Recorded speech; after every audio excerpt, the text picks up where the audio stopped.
Jerk! Let's go!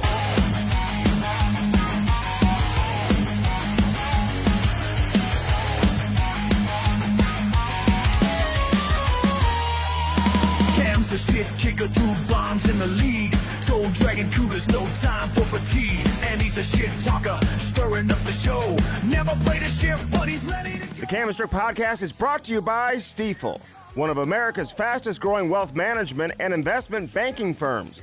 Rooted in St. Louis, where success meets success. Welcome into the Cam and Strick Podcast, episode number 402, presented by Stifel, baby. Yoink! Happy 4th of July, baby. Let's go. It was a fantastic fart. It was the 250th edition. Oh, really? I didn't know that. I didn't know that. You know Colorado? Do you think people in your neighborhood knew that? Do you know Colorado's? I doubt it. Colorado's 150 years old. Oh, yeah? The country is 250 years old.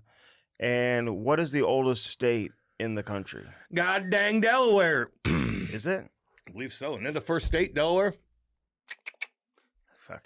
You don't know wrong. shit, Andy's trying to do shit. I got people correcting him every Andy's week. subdivision's not happy about the 4th of July. Well, They don't like it. You know they like. They don't like it Delaware there. is number. And then what's the youngest state? It might be, it's Alaska, when we bought it from the Russians for $3 million. It's Puerto Rico. Puerto Rico, not counting that. Hawaii. Whatever. Fuck, whatever. Okay. Hawaii. We got it all. Hawaii. Everybody loves it Can here. I start off by making? I have a correction to make from last week. I apologize because I said. Holland? I said Holland was people are from bashing you. Netherlands, and I really meant Norway because Norway is actually in my top 5 right now. Norway's one of the most beautiful countries in the world. It's more beautiful than Finland and Sweden. You want to connect those together, I get that. Norway is so unbelievably beautiful. Look at Incredible. it's the Northern Lights. Do you know that? Don't it's care about that. Do you know it's the happiest Look at the country? fjords. The fjords. Look at these fucking things. 1,000-foot cliffs, waterfalls, and then it looks like where Santa Claus is from. I know. That's I know. Norway. Beautiful. So- and that son of a bitch that looks like a Viking, Holland. that would have he fucking... looks like a Viking. They're all right. They're Vikings from Norway. You know that. Andy would have been with the women and children when this guy would have fucking came up on your island. You would have been left with the women and children. Hey. They would have fucking scalped your fucking ass like no other. You know what he eats? Heart. Good. Liver? He Heart? eats liver, heart, raw milk, raw honey. There were storms this weekend, by the way, man. Oh, heavy storms. We had a really good 4th of July in St. Louis. Actually, it was really we nice out. needed it to storm. It was nice, and all of a sudden, the fucking monster comes through, and people down yonder at the Lake of the Ozarks got fucking rocked. People died. There was a lot of storms that Where? went through. At the lake, they died. Man drowned. All of a sudden, you see Oh the my front. God. The fucking boats are getting tipped over. It was chaotic, Terrible. dude. Big time storms came through here, man. I liked it. We were fucking chilling, having a good time next door. My neighbor had a party, and everybody's at their pool. And this always happens to me. Always something embarrassing. Always happens Did to me. Kate get mad at you? No. Good question, but no. Damn good question. Damn good question. She did not. She did not. Did you burn the tomahawk? No, I did a damn good job with Why that. are My you daddy was over here. barbecuing in front of the house? I barbecue there because I don't like to put that. I don't like to put my charcoal on my deck because there's a lot of just fucking. I like to have it on the concrete. I could spray it off real quick. On the deck, man, it's just kind of scary. So that's why I have my barbecue there. But I go next door. Everybody's at the pool. Don't know anybody. And I'm walking over. Okay, like, hi, everyone. Right before I walked into the pool where the concrete is, You tripped. I stepped in dog shit. Oh.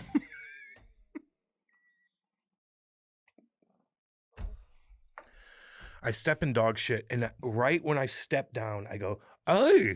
Then I track it all over the pool. Oh And my God! You didn't know? everybody's like, "Jesus fucking!" Dude. I go, "What the fuck?" Oh my God! My right fucking foot, and I go, "Wes, get over here!" And he had to fucking clean Hose it off. Hose it off. Did it work? The kids were walking in it. Ah, dude, I know. that's awful. It wasn't my dog that did it. Whose dog was His. it? And you stepped right in it. Yeah, I'm walking next door. Do you know I have It a- was Chucky. I love you, Chucky. Mhm. Damn good That's dog. the dog's name? Chucky, yeah, his dog. Do you know I have a guy who comes and cleans it up in the backyard? And Such a I pussy I thing. highly recommend. You spend so much stupid fucking money. What are you talking about? How would you have that? It's a great deal. Go out there and have Ty do it. It's like, well, Wow, you are. they do it sometimes too. He spends money like no other. I've never seen him fucking spend a thing, but I know he spends a ton of money on stupid shit like that. You can't go on your fucking back fucking. You have 3 children. Have them all go back there with They do. clean this shit up. They do. You're paying Hector to go out there and do it? How dare you? I forgot his name. He doesn't even want to fucking get paid to do that. No, I don't pay him. Have Chloe, have Ty, have Ivy go clean up the dog shit. They will for fucking Blay. if we're having people over how about and you stuff do it? like that. But I do have my guy who comes once a week. It's fantastic. Jesus, once a week? It's a lot of shit piled up back there. No, he A whole cleans it week up. long? Well, how often do you do it? Shit. They only shit in one little area and we clean up every But you single have time. to take them out on a leash, though, don't you? Yeah, I don't let them. Because you don't just let them go. No, not in my backyard. No. You got to get a fence back there. Dude, you're not allowed to have. You're not allowed. You can't have a fence. Hell no. Well, You're gonna see the how beauty. can you have a pool? Well, you could have you put a little cover on. Wes doesn't have a fence around He his pool. doesn't have a fence around his pool? But you have to have a cover that goes like this. I thought it's illegal to not have a fence because of safety reasons. If you have this little fucking gadget that blocks the pool and you can walk on it, just like that little mechanical thing goes. And you can walk on it? And it covers the pool like that. Do you know what I've been doing? Just to give Spazamore a shout out. You going in and out? Here on the Chemistry Podcast presented by Stiefel, where success means success. Dude, I thought like I would never use the hot tub when it's this hot out. But when the sun goes down at night, It's dude. beautiful. No, it's still hot as shit outside. But I turned my hot tub down a little bit, dude, and I got the tunes going. It is fantastic. And he thinks that's like a crazy thing to say. No, that's normal. It's kind of crazy. Normal people do. You got shade back there. You're good. We had a great 4th of July as well, man. Went to a great party. Lit off lots of fireworks. Ivy made some ice cream sandwiches with red and blue sparkles on the outside of it. Yeah. You didn't see my Instagram story? No. Kate commented on it. Oh. She said something to me. I wasn't looking at Instagram. No, you did. Partying. You looked at it. No, I didn't. You liked it, as a matter of fact. Andy see who looks at No, his I don't, Instagram but post. you liked it. It came up. It said liked. Oh, then I liked it. Yeah. So we had that. We had a lot going on. But a lot of Ubering, though, man. Like I hate Ubering all the time. Just Ubering. Yeah, Uber out of that subdivision. But dude. No one's celebrating 4th of July in Andy's subdivision. We got after it, though. It's going to take me a couple days to recover. So if I'm a little slow today, I apologize. You're fine. In advance. You're fine. A lot of hockey news. I felt like shit all fucking. But Norway is the happiest country on earth. Do you know that? They're probably one of them, yeah. Dude, and their laws, when they arrest people, they send them to apartments with full kitchens and they rehabilitate. They have the lowest percentage of repeat offenders in the world. You know that? Why is it? Why do you think that is? Because they rehabilitate. Well, why do you think that is? Because they rehabilitate their criminals. Why do you think it is? They don't let anybody in their country. Really? No. You mean it's hard to get in? Yeah. You can't go visit? You can, but they don't let you. They're just swamped with people fucking flooding in their country. There's no if fucking. If I wanted to criminals. go move to Norway, take you to get your card. Yeah, it'd be really hard to do. Difficult for sure. Does Japan have a lot of crime? No. Why is that? Well, they're 98%. They're not 90%. Yes, they are. White. No, they're 98% Japanese. The women are beautiful in Japan. They're incredibly beautiful. Beautiful. And the sushi and everything is amazing. Of course it is. They got Yakuza there. What about Russia? Not much either. Really? Go to Moscow. Walk around. You're not getting robbed. Go to St. Petersburg. It's beautiful. You're not getting beautiful women you're not everywhere. Getting robbed In Moscow? Not really. When I was in France, remember when I had to walk through the alley in France? France is getting a little dirty now, boy. Ooh, doggy. Dude, they were like... Did you see the fucking... Mexico would go... Who'd they play? Who'd Mexico play the other day? England, right? Oh, last night. Unbelievable. An incredible match. They fucking... At Azteca Stadium, which is very rare for Mexico to lose in that building. They haven't lost at that stadium in years, in Azteca Stadium in Mexico City. Anyway, so the Mexicans... Javier Hernandez was one of the color commentators. Started playing fucking music all night long in front of the hotel. Where England was staying? All night. It meant nothing for Bellingham or Harry Kane. Harry Kane scored on the PK, and Bellingham scored. Jude Bellingham, just a ridiculous. He does an incredible. This whole thing's fucking awesome. He's a great striker. This whole fucking World Cup is awesome. Mm-hmm. I'm into every single game, even goddamn Cape Verde off the East Coast. Where are they from? off the east. You don't know where that little island? No. Andy, How could they be so good Andy, at soccer? if- It's amazing. man, they just got. I think there's still players from all over the place. I don't know how that really works, but it's a little tiny island on the east coast of Africa where all the hurricanes start. That's where their island is, right there. Tiny little island, Cape Verde, whatever they call it. Cape Verde. Yeah, they have a different name Which for it. I don't think they had ever reached the knockout round before. They almost won. They almost won. Against Argentina? But sorry, there's some goofy shit going on with fucking soccer. Dude. Like the offsides is so goofy. The flopping is, I know, I've heard you guys heard it a million times. It's too much. The way they roll around. They is roll like, around, like, down. get the fuck Get up. Like, dude, I hate yesterday, it. did you see Mexico at the end? Don't say that like that. You don't need it. Why? You just say Mexico. Okay, Andy, like. What do you mean? Just don't say Mexico. That's how you say Mexico. it. That's just how say you, Mexico. That's how you say it. So anyway, in Mexico. Thank you. They the guy from Mexico gets. I mean, there's seconds left in the game. He's hurt, dude, and he doesn't get up. And they play with one man down. Stupid pussy. England was already a man down because of a red card that was drawn. Yeah, the red card. It was shown earlier in the game. Yeah. And now you have Mexico one man up trying to tie the game or whatever. He's flopping in the corner. And he's hurt. And they said he rolled his ankle. I don't know how serious it was. But, dude, you're down a man. Like, it's the World Cup. Like, I don't know how you don't get back up. My injury's more important. My injury's more important. They were still working on him when the game ended. Oh, yeah. That drives me nuts, these guys, man. They're fucking... But Holland, Holland's they a asked fucking pimp. Ibrahimovic, who works on the desk, they said, who is the best all-around footballer? Football. And he's like, I am better all-around footballer than Holland. He's like, when lion hungry. Oh, that was Zoltan. Zoltan. Lion eat. Zoltan. He was a dick to the American guy. Dude. What's his name? Alexi Lalas. Lalas. Cool name. Dude, he's the nicest guy. Alexi, yeah. He's kind of dorky. A little bit. He was cooler when he played. Remember his look back in 1994? Dude, he looked like, who sang this song? And Disney, want to call me maybe. Just go ahead now. And if you... Is that... Oh, that's Spin Doctor. Spin Doctor. He looked just like the lead singer from Spin Doctor. And he had the long red goatee, the long hair and everything. He had a cool look, man. He was one of the most popular U.S. soccer players ever. By Zoltan. Dude, Zolatan's like, I've got fucking 66 million followers on Instagram. I'm one of the most popular ballers in the world. I'm one of the best ballers ever, footballers, in the history of football. And I'm not listening to your shit right now. So he and the other dude are just like, what are you talking about? Like my girl, Rebecca Love, my girl. They chirped him bad. They're like, smart people wouldn't think this or something like that. Oh my God.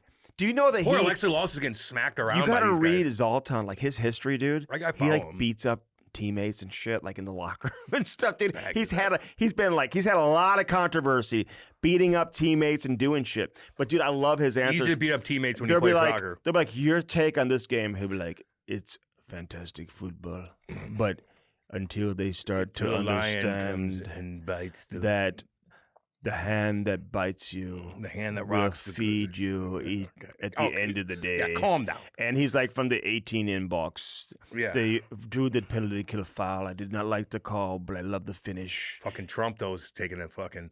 You think Trump got involved with it? Fuck, he did. So there's been 4 other players that have had their red cards suspended. Yeah, none within 24 hours. Dude, just like that, bam. Now, here's what's gonna happen though. This is on. We're doing this on a Monday, so we're not gonna. The game's tonight. Everything will come out tonight. Like it always does. Every fucking Monday thing night, does. We get chirped for it. Sorry. The U.S. might lose, just because. To Belgium? Well, Belgium. This is not the Belgium team that we've seen in previous World Cup competition. How many people do you think Belgium has? 3.8 million. That's it? You think? Ooh. I don't know. What are you saying? Oh, you acted like 7, 8, maybe. Okay, fine.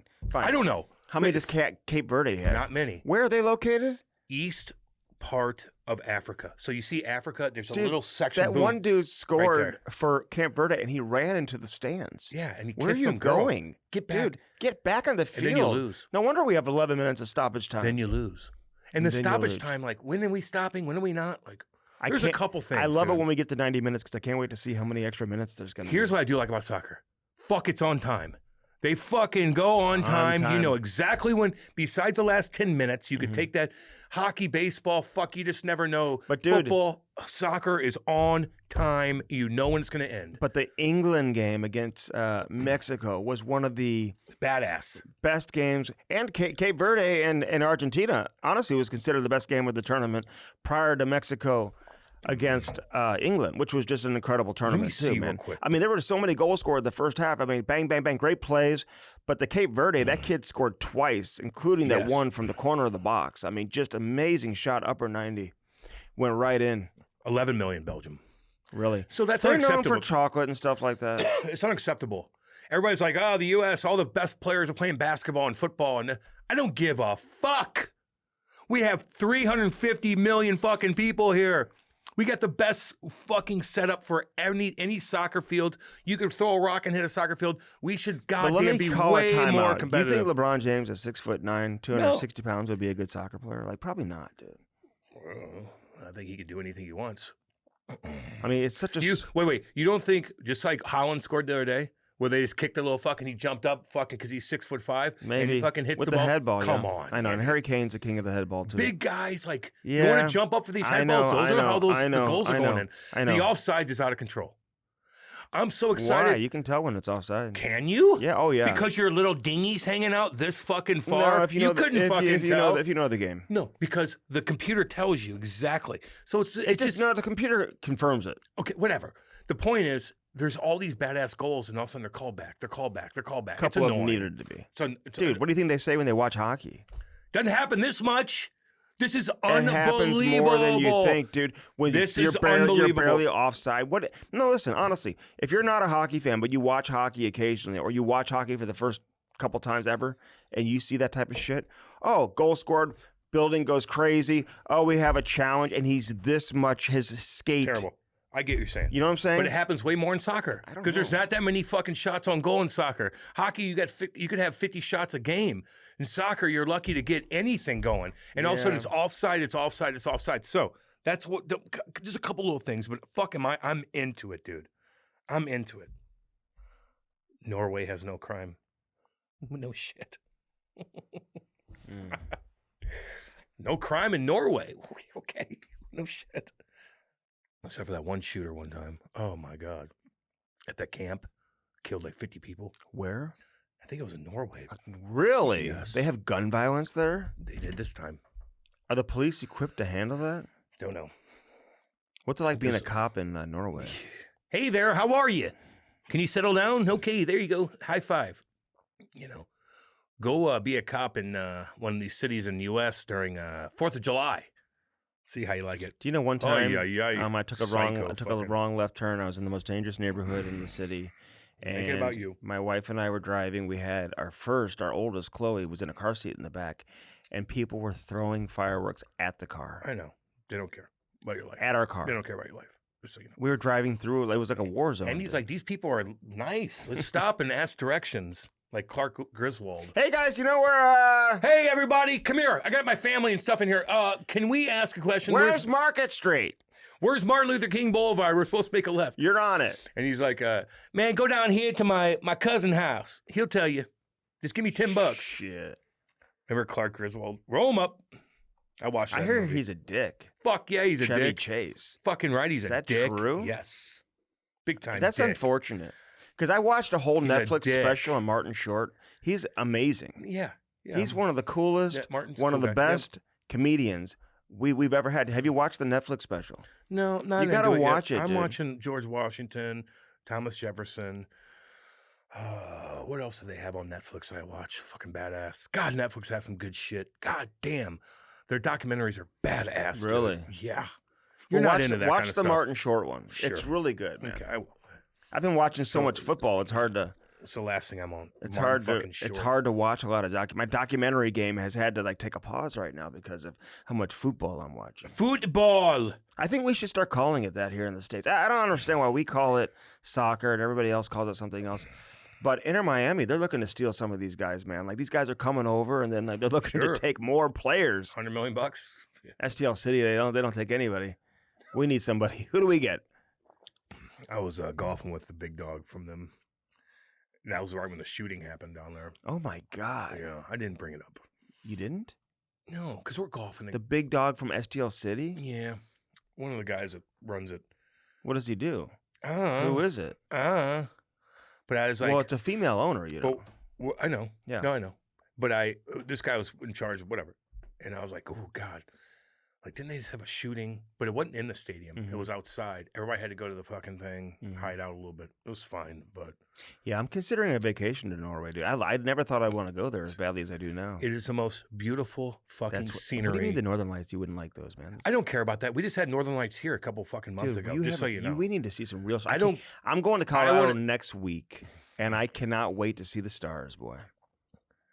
How about you come out by my house? I'm gonna be at like 13,000. Andy lives Andy's a city boy. I see the stars every fucking night. I see Starlink go by. I'm gonna be at 13,000 feet though. Yeah, that'd be cool. Up in Telluride. Telluride's beautiful. Fucking oh my beautiful. God. You know, it's considered one of the most beautiful places in the country. Actually, yeah, it would probably be the most beautiful mountain town in the country. Telluride is, I believe, at the Four Corners there, right? So it's in the southern west point. A couple hours from the Four Corners where Arizona, Utah, Colorado, and New Mexico meet. Beautiful right there. But the Four Corners is beautiful. Fuck yeah. And you go through like Durango, Colorado. Colorado's one of my favorite states. That's that region of the San Juan Mountains. Badass. And then the San Miguel River. Ty and I are going to go fly fishing, dude. Yeah. Yeah. Watch them. No, there's no grizzlies there. Nah, there are some black bears. Too south. But no grizzlies. But you know, fly fishing, that's like the only kind of fishing, I guess, you can really do there. And you know, I have to take a guide with me. Otherwise, you need a permit. Andy's got to have a guide. I don't have the boots and the what do they call them? Andy has a guide in his hotel room. Fucking Christ! What do I do? Do something yourself. But you know what I'm saying? 18-year-old Jack kid driving his family around on a boat.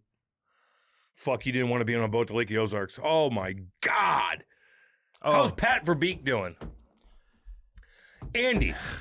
Not very good. How's Pat Verbeek and the Anaheim Ducks doing? And you know, I love Patty. But so let me just send a memo to all GMs in the National Hockey League. Son of a bitch. You want to know what my memo is? What, Andy?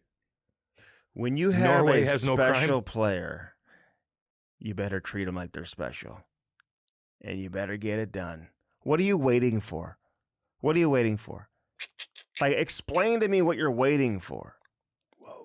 Like some guys, maybe you can just get away with trying to play a hard ball. Get it done.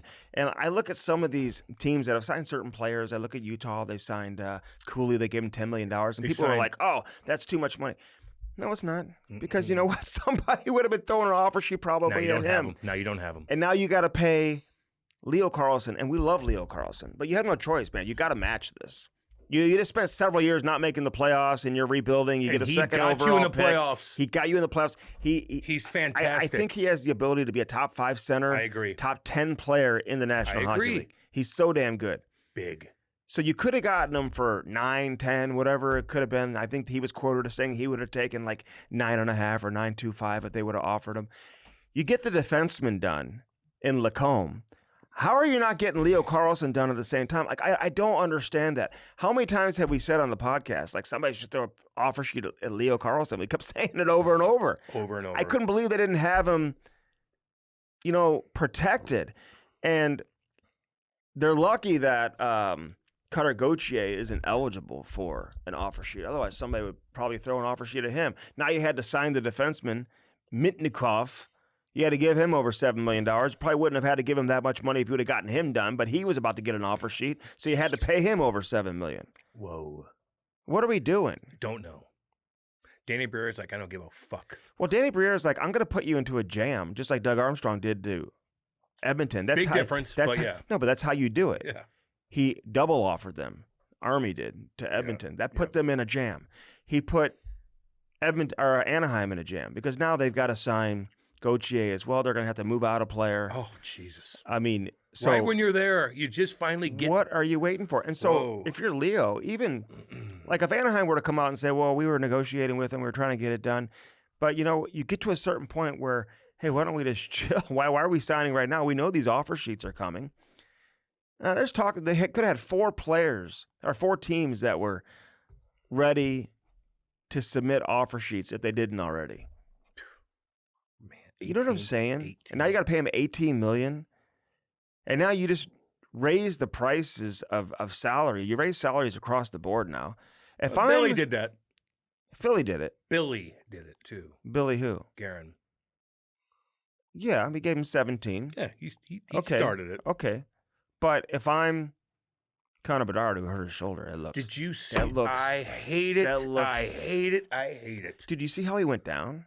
He flew into the boards. No, he just like fell. Whatever. But He like lost an edge. He got up and skated around in agony. in agony. It's not like one of those like, No, he was like, oh, God. Yeah, he knew it. He knew it. Sub-blocks. Well, it was out. It came out. It's out. Had to- Sub-block. That's what it's called. Yeah, Sub-block. sub-block. So, Sub-blocks. but how do you take less than 18 million? No shit. If you're Celebrini, how do you not take? Yeah, I was just a finalist for the Hart Trophy Give me 20. or whatever. He got like Hart Trophy votes. Give me 20. 20 million. Give me 20. The only difference you don't want to do is, it? Oh, okay. well, the only difference is some of these guys, you can take 20, but you still want to win. You still want to give the team an opportunity to sign guys and have some talented players around you. Nobody wants to make $20 million and lose and miss the playoffs. So you got to make sure. No, you don't.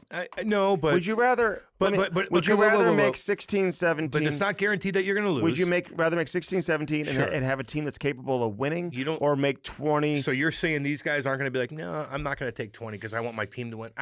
Maybe. I don't know about that, Andy. What's the max? Like 20.8 or something like that? Because it's a certain percentage. Yeah. So I think it's around 20. It's just over 20. You don't So, think I mean, you don't think he's going to say? I don't know. Come on. Maybe they would. I wouldn't. I Yeah, have they no are. problem with it. Fuck yeah, they are.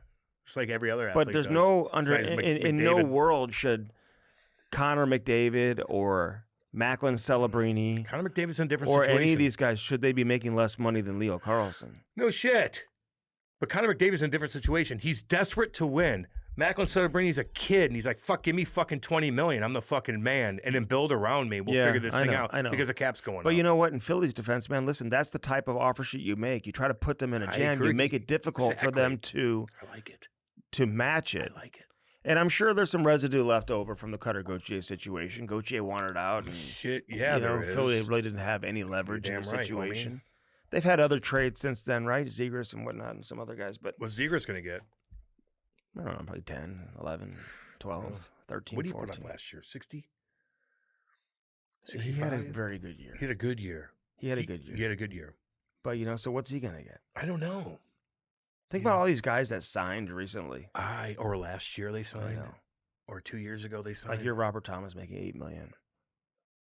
Guys are making $10 million a year more than you. I know. And they're not putting up the points that you're putting up. Well, Carlson will be. Well, I mean, But last year's different. Okay, so we got to look at that. But if you average it out, I don't know. Damn, boy. Things are getting cray-cray. Utah's loading up a little bit. I see that. Utah's going to match, just so you know, on Barrett Hayden. Right? They just got the big quadzilla boy from Islanders. So Zegras had 67 points, Yeah, 26 goals. Yep, 6-7 points. 11 Schmilly. Damn, boy. The money's good. You know what? I look at it like this, too, by the way. Living in St. Louis and being on radio and stuff and hanging out with people that love baseball, these fucking baseball people chirp hockey people about how these hockey players don't make any fucking money compared to baseball players. I'm like, well, you play double the games. Don't get me wrong. You're playing every fucking night. So, okay, so like you tag that into it. But now these guys are making 18 fucking schmilly. You're like, hey, good for you. So Barrett Hayden. Good for you. And I know, and who was it? Jersey? They threw out the offer sheet on Hayden. And listen, 26 years old center. I know he didn't put up a crazy number of points, but I think it's easy when you're a team like Utah who's trying to build a team that's capable of winning a Stanley Cup, competing for a Stanley Cup. It's a no-brainer match, too. You just, you got to pay him 4.7 versus losing him and then going to try to find another 26-year-old center. What do you want the second round pick instead? Yeah. No, that's a no-brainer. Just like in reality, for Anaheim, I think you have to match too. Some people were like trying to chirp me, being like, what does it have to do with them having the wealthiest owner in the league? Well, You want to know what it has to do with the fact that he's owed like $39 million over the next like 12 months or something like that? You better have some cash. You better be able to write a check. Yeah. You know what I mean? And not even have to think about it. Exactly. And he's like, see, those are the owners I like. Exactly. The ones that like don't give a worth fuck. Billions and billions and billions. I'll pay to get the problem. What are you going to do in Anaheim? You're building that whole area outside the building. You're not going to have a team that can compete. Yeah, exactly. You're going to lose your star? Get out of here. But I'm telling you, I bet you Pat, Joel ain't happy. I don't. You know what? Joel ain't happy. Joel's extremely happy right now. I'll give a shout out. His son Dylan just gave birth to twins. Oh, okay. Yeah. No, I didn't know that. Yeah, they just gave birth to twins. But you're losing. So that's what he's thinking about right now. But okay, then when that's over, what are you thinking about? Come on, just keep William. Andy. Just keep William. I just keep Leo Carlson How much time we got? till Friday. Fuck. They're in a jam. I think Utah has to decide by Thursday. The difference is with Anaheim is, listen, they can move out some guys. I mean, they're going to have to move out some guys. Well, they did. I think Troy Terry just had like hip surgery or something like that. Ooh, no. So he's going to miss the first 2 or 3 months. I think you can put him on long-term injury. Till Christmas time. But then you're going to have to bring him off. Hip surgery. Oh, yeah. But I'll tell you who they may move. And you know what? Like, if Anaheim didn't move McTavish to St. Louis, they probably have to move him out now. I know. Yeah. You know what I mean? They would probably have to move him out anyway. I just don't understand how you can get Lacombe done. You got him for like $9 million or whatever, as long ago as you did, and you didn't get Carlson done. Like, you're playing hardball. Like, you just want to go months and months. You want to like try to squeeze every dollar that you're. What are we doing? Don't know. Treat your special players like He's they're getting special. fucking rocked. Treat The your little ball of hate's getting rocked. Treat your The big special boys. players Those are your big boys. like they're special. Exactly. Wow. I like it though. I like the drama. Fuck that. So like it. Vetrano is the guy I'm thinking of. I think he makes over $4 million. So but he's gonna have to. I don't know who's gonna take him. Damn, man, there's hardcore shit going on, dude. Let's go. Teams maybe trying to get to the floor. Yeah. Well, San Jose needs to get to. Well, no, they got Trouba and San Jose Nurse. tried hard to get Bowen Byram, really hard. Yeah. Okay. And they were offering up the 9th overall pick. So if you're Byram, like there's it's better for you to sign in Chicago than it is San Jose from a tax perspective. I think 12.5 in Chicago. No, I think I talked to somebody. 12.5 in Chicago is closer to like making 14.75 in San Jose. Yeah, they're both expensive. They are, but hear me Nashville, out. Like But Illinois is just not as expensive as California, dude. No, but Illinois is one of the most expensive states to live in too. Okay, but I'm just saying. Just letting you know. 12.5 is like making over 14.7 in San Jose. I'm gonna have to do the numbers. So do the numbers. It's expensive as fucking Illinois, dude. Really? That's why they get fucking chirped all the time. Fuck yeah. Big time. Oh. Illinois is expensive. Do you call it Illinois? Illinois. No, I don't. I call it Illinois. So, Patty, man, listen, we have your back. You've been a great friend of the podcast. Yeah, You've been on here a couple of times. I just feel like, hey, these owners too, sometimes they're responsible for it also, because the owners get involved typically sometimes when you're talking about this type of money, this type of contract. Yeah. I just think they played it terribly. It's a wake-up call for all these teams around the league. You better get out in front of it, and you better get them signed. Because now, with the cap going up, and I think teams look at St. Louis in terms of what those offer sheets did for the organization. It completely reshaped the Blues organization overnight. Hell yeah, it did. They just got Dylan Holloway signed for like $7 million or whatever. Yeah. Yeah, I know. They're like, we can't go to 8 because of Philip Rober. You know what I'm saying? Like, these guys, locked in, dude. I know, 7. locked it could have in, been 11. Locked in, dude. And he's going to give you 60, 70, hopefully 80 points. I know. Stay healthy. He's gonna give you points for sure. Damn, man. It's cutthroat right now, baby. Fuck, I love it. So Jimmy Snugger, like, he's going to be up. That's going to be a monster one. You're going to have to get him signed. Who else is up? I like how they signed that Ross Johnson. I like that. Yeah, they had to give him the 3rd year probably. I know. In an ideal world, you just give him 2 years. I know. But I know when it's free agency and maybe there's some other teams, but I like their thinking that they want to bring on that type of element. Sure. I remember saying to during the games in Anaheim, like he fought Tucker. Yeah, because he rocked fucking Cairo or somebody. And he was getting around the ice pretty good. I'm like, he could play too. Like, I like it. He's a big boy. Let's go. Get a fucking killer in there. Yeah. No one's fucking around anymore. No. Now Shin has to fight guys. He's not here. Tucker, I don't want even Tucker fighting anybody. You have I want Ross Johnson fighting everybody. Time to just wait to get going. You better be ready to go from game number 1. Oh shit, dude. You want to fuck around just and wait like that. a month, 25 games? You better get creative. You're done. You got to get creative in training camp. You better be ready to go in game 1. Because there ain't no fucking training camp anymore, baby. You better be ready to rock and roll. You got a couple fucking games, and then boom, showtime. Mm-hmm. Showtime. You better get fucking going. Mix in, man. I don't know where I'm at. Get going. Mm-hmm. We got no time for anything. That's why I like some of these teams are having guys come in. They're not even skating. They're just getting to know each other. They're doing this, they're doing that. Like, you got to get creative.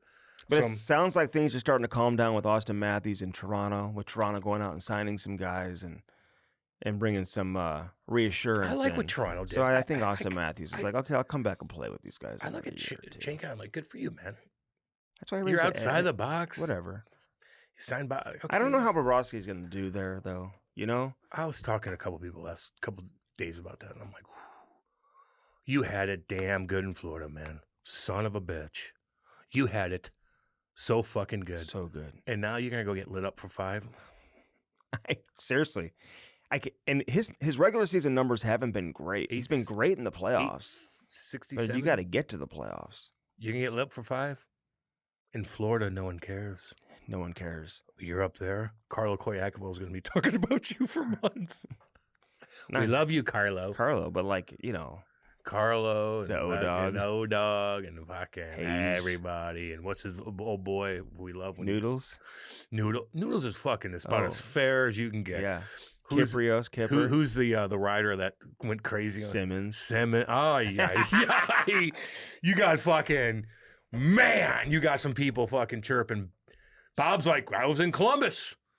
I was in Florida. Now you're in Toronto. You get lit up like a Christmas tree. Mm-hmm. Doggy. A little bit of difference. I like it, though. Yeah. Be ballsy. I like that. What if they are fucking good? What if they do go to the 3rd round? Then you're like, this guy's a genius. Mm-hmm. Like, I don't know. I like when they're ballsy like that, baby. I do. Yeah. I'm excited, man. Be ballsy, man. Be ballsy, dude. Fuck that. Like Philly. Like Army was a couple years ago. Philly's like, I'll be ballsy. I think there's some residue left over from shit. Gauthier. Good. Get pissed at each other. Gives a fuck. This is great. Bumping up everybody's fucking contracts. Like, fucking love it. God. Give a fuck. You know? Get creative. Can you help me move a couch? No, I don't do that. I need a truck. You're not borrowing my truck. Well, I'll take your truck. Well, then you got to help me. You are not driving my fucking truck. Okay, well, you got to pick it up. And we got to move it in the truck, and then you got to move it in the house. You need to go through courses to drive a fucking truck, because I don't trust you. You need to get your DEL or whatever the fuck it's called. DEL Maddie, license. You know what I'm talking about. Yeah. Because Andy, he's not, my fucking rims will be fucked up. Not doing it. You don't even know how to put the bed down. No. When was the last time you drove a truck? It's been a while. I want you to sit in my... Can I take a picture of you just sitting in my truck? Like a shit kicker? Just get one. I'd get a truck. I'd go to Jim Butler. Yeah, fucking... You mean the Chevy Powerhouse? The Chevy You're Powerhouse, goddamn right baby. You will. That's where the shit kickers go. Jim Butler. Jim Butler's a Chevy Powerhouse. Powerhouse. Yeah. Goddamn right they are. What else is on your list? Dylan Dubé. Dylan Dubé. Ooh, Steiner's taking a little bit of a beating. That's a tough one. His first day on the job, like I know. Because listen, you can't win with a lot of these people. I talked to a lot of people about that. Hey, other teams have gone through it, but he's not the first one to sign. Is it worth it to sign like a 3rd-line guy? I don't know. And take the heat. He's taking the heat right now. But he's a good player, man, and I don't know how to handle that. How was he last year in the minors? It's easy to say that the team should just come out and say, like, what the fuck? Like, he went through the legal process and he was found not guilty. Like, he was accused of doing something. There was a trial and he was found not guilty. But in the eyes and in the minds of a lot of He's a people, rapist. they'll never get over. Like, he automatically is That's what a they rapist. call him. What's he He's a going to do rapist. for our community? What's he going to do for the, and I think the player has to come out. I think once they hear the player come out and say, hey, I'm sorry, or hey, I'm going to do whatever I can in the community to make the community Sure. better. Yep. Once Yep. they hear Yep. that, Yep. Yep. then you move on. And I think when Steiner has to do the talking for the player, or the team has to do the talking for the player, unique situation because it's July 1, it's free agency, then it's easy for people to pile on.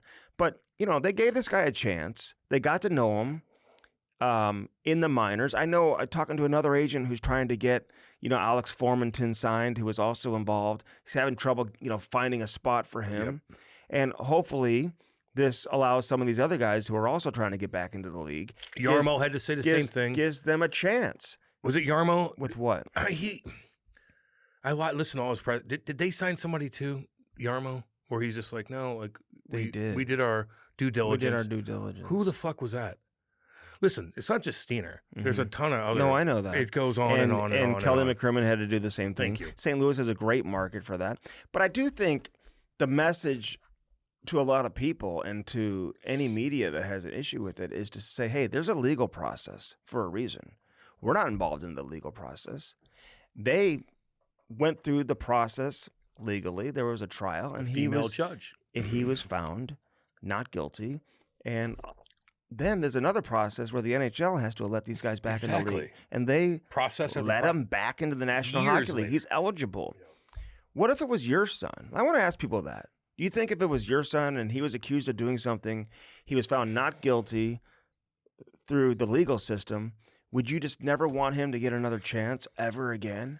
Here's what the and ever be able to play professional hockey ever again because of that mistake maybe they made, but then they went through the legal process. Yeah.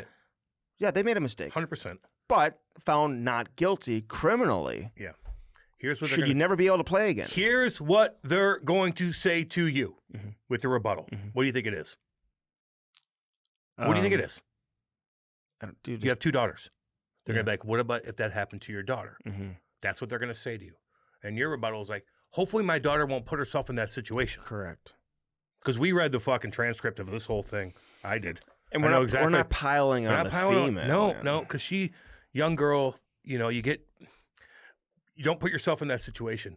The players and the girl, you all fucked up. But I don't even know if Formanton was even involved to the level of some of these other guys. Shit, you walk in the room, you're already involved. There were so many players there, and all of a sudden 5 guys ended up taking the heat because some guys walked in and said, I'm out, walked back out. Some guys walked in and stood around. Some guys were loud. Some guys were this. It was chaos. Don't put yourself in that situation as a female, and certainly don't do it as a male when it comes to that kind of stuff, man. No, I agree. I know you're young. I get it. But what would you do if you're an NHL team? Oh, I'd give him a second chance. Oh, I'd look at if I read what I read. I'm like, no, I'm going to give you a second chance on that. What if it was Ray Rice? Not Ray Rice. Ray Rice. Rashid Rice. Fuck that motherfucker. Oh, I don't know about that. Okay, fine. So no, that pisses because I don't know. Maybe I would, but I do like. I don't know that Rashid the Blues Rice. give second chances. What about Ray Rice? They gave Jim Montgomery a second chance too before he even went to Boston. Do you want to go down the list of second chances? Should we go down the list of every fucking player? Some of these guys that you look up to, you don't even know they got second chances. Just so Craig McTavish. No shit. Got a second chance. No shit. Think about that. I think Scott. And you guys fucking look up all these guys like, well, Kevin Stevens got back. How about you got another chance or two? Look at yourself in the mirror too with stuff. You get a second chance in life. I'm just asking. I did. Stuff. Shit, yeah. Not like that. But I don't know. I think, listen, you want to hear from the player. I think that's one of the most important things right off the bat. The player's got to come out and talk. I think it's a tough situation to put the organization in, just to have the organization do the talking for him. I know. I just looked at Twitter. I'm like, ay. I'm never watching a Blues game. Who's saying that? It could be bots. For some reason, the fucking psychos pop up on my fucking Twitter, man. I don't know. I don't know. Listen, he's got to do his due diligence. He's got to come out. He was a really good player for them in Springfield, though, and he's not making. Listen, I think the minimum, whatever, gotta- $850 or whatever. He's getting paid. Yoink. You know. But eventually he will talk, and you just gotta. But the Blues aren't doing anything wrong. Put it that way. No, they're not at all. And let it. And let we it just saw pass. Vegas go to the Stanley Cup final with Carter Hart. He was taking a beating the whole time. He was, but you know what? He's going to be a little more exposed than a guy like Dylan Dubé will. He's not the goalie who's on the ice the entire game. Exactly You know what I right. mean? You're exactly right. Unless Dubé fucking starts dominating, he's on the first one, then they're not going to think about it anymore. No, they'll be celebrating his. Celebrate him. Oh, well, we're past it now. It's okay. Now, like, stay there. I can't believe you. It's okay. First day on the job. I mean, did you see fucking Mike Vrabel and his wife were at Taylor Swift's? Yeah. What's now? So brutal.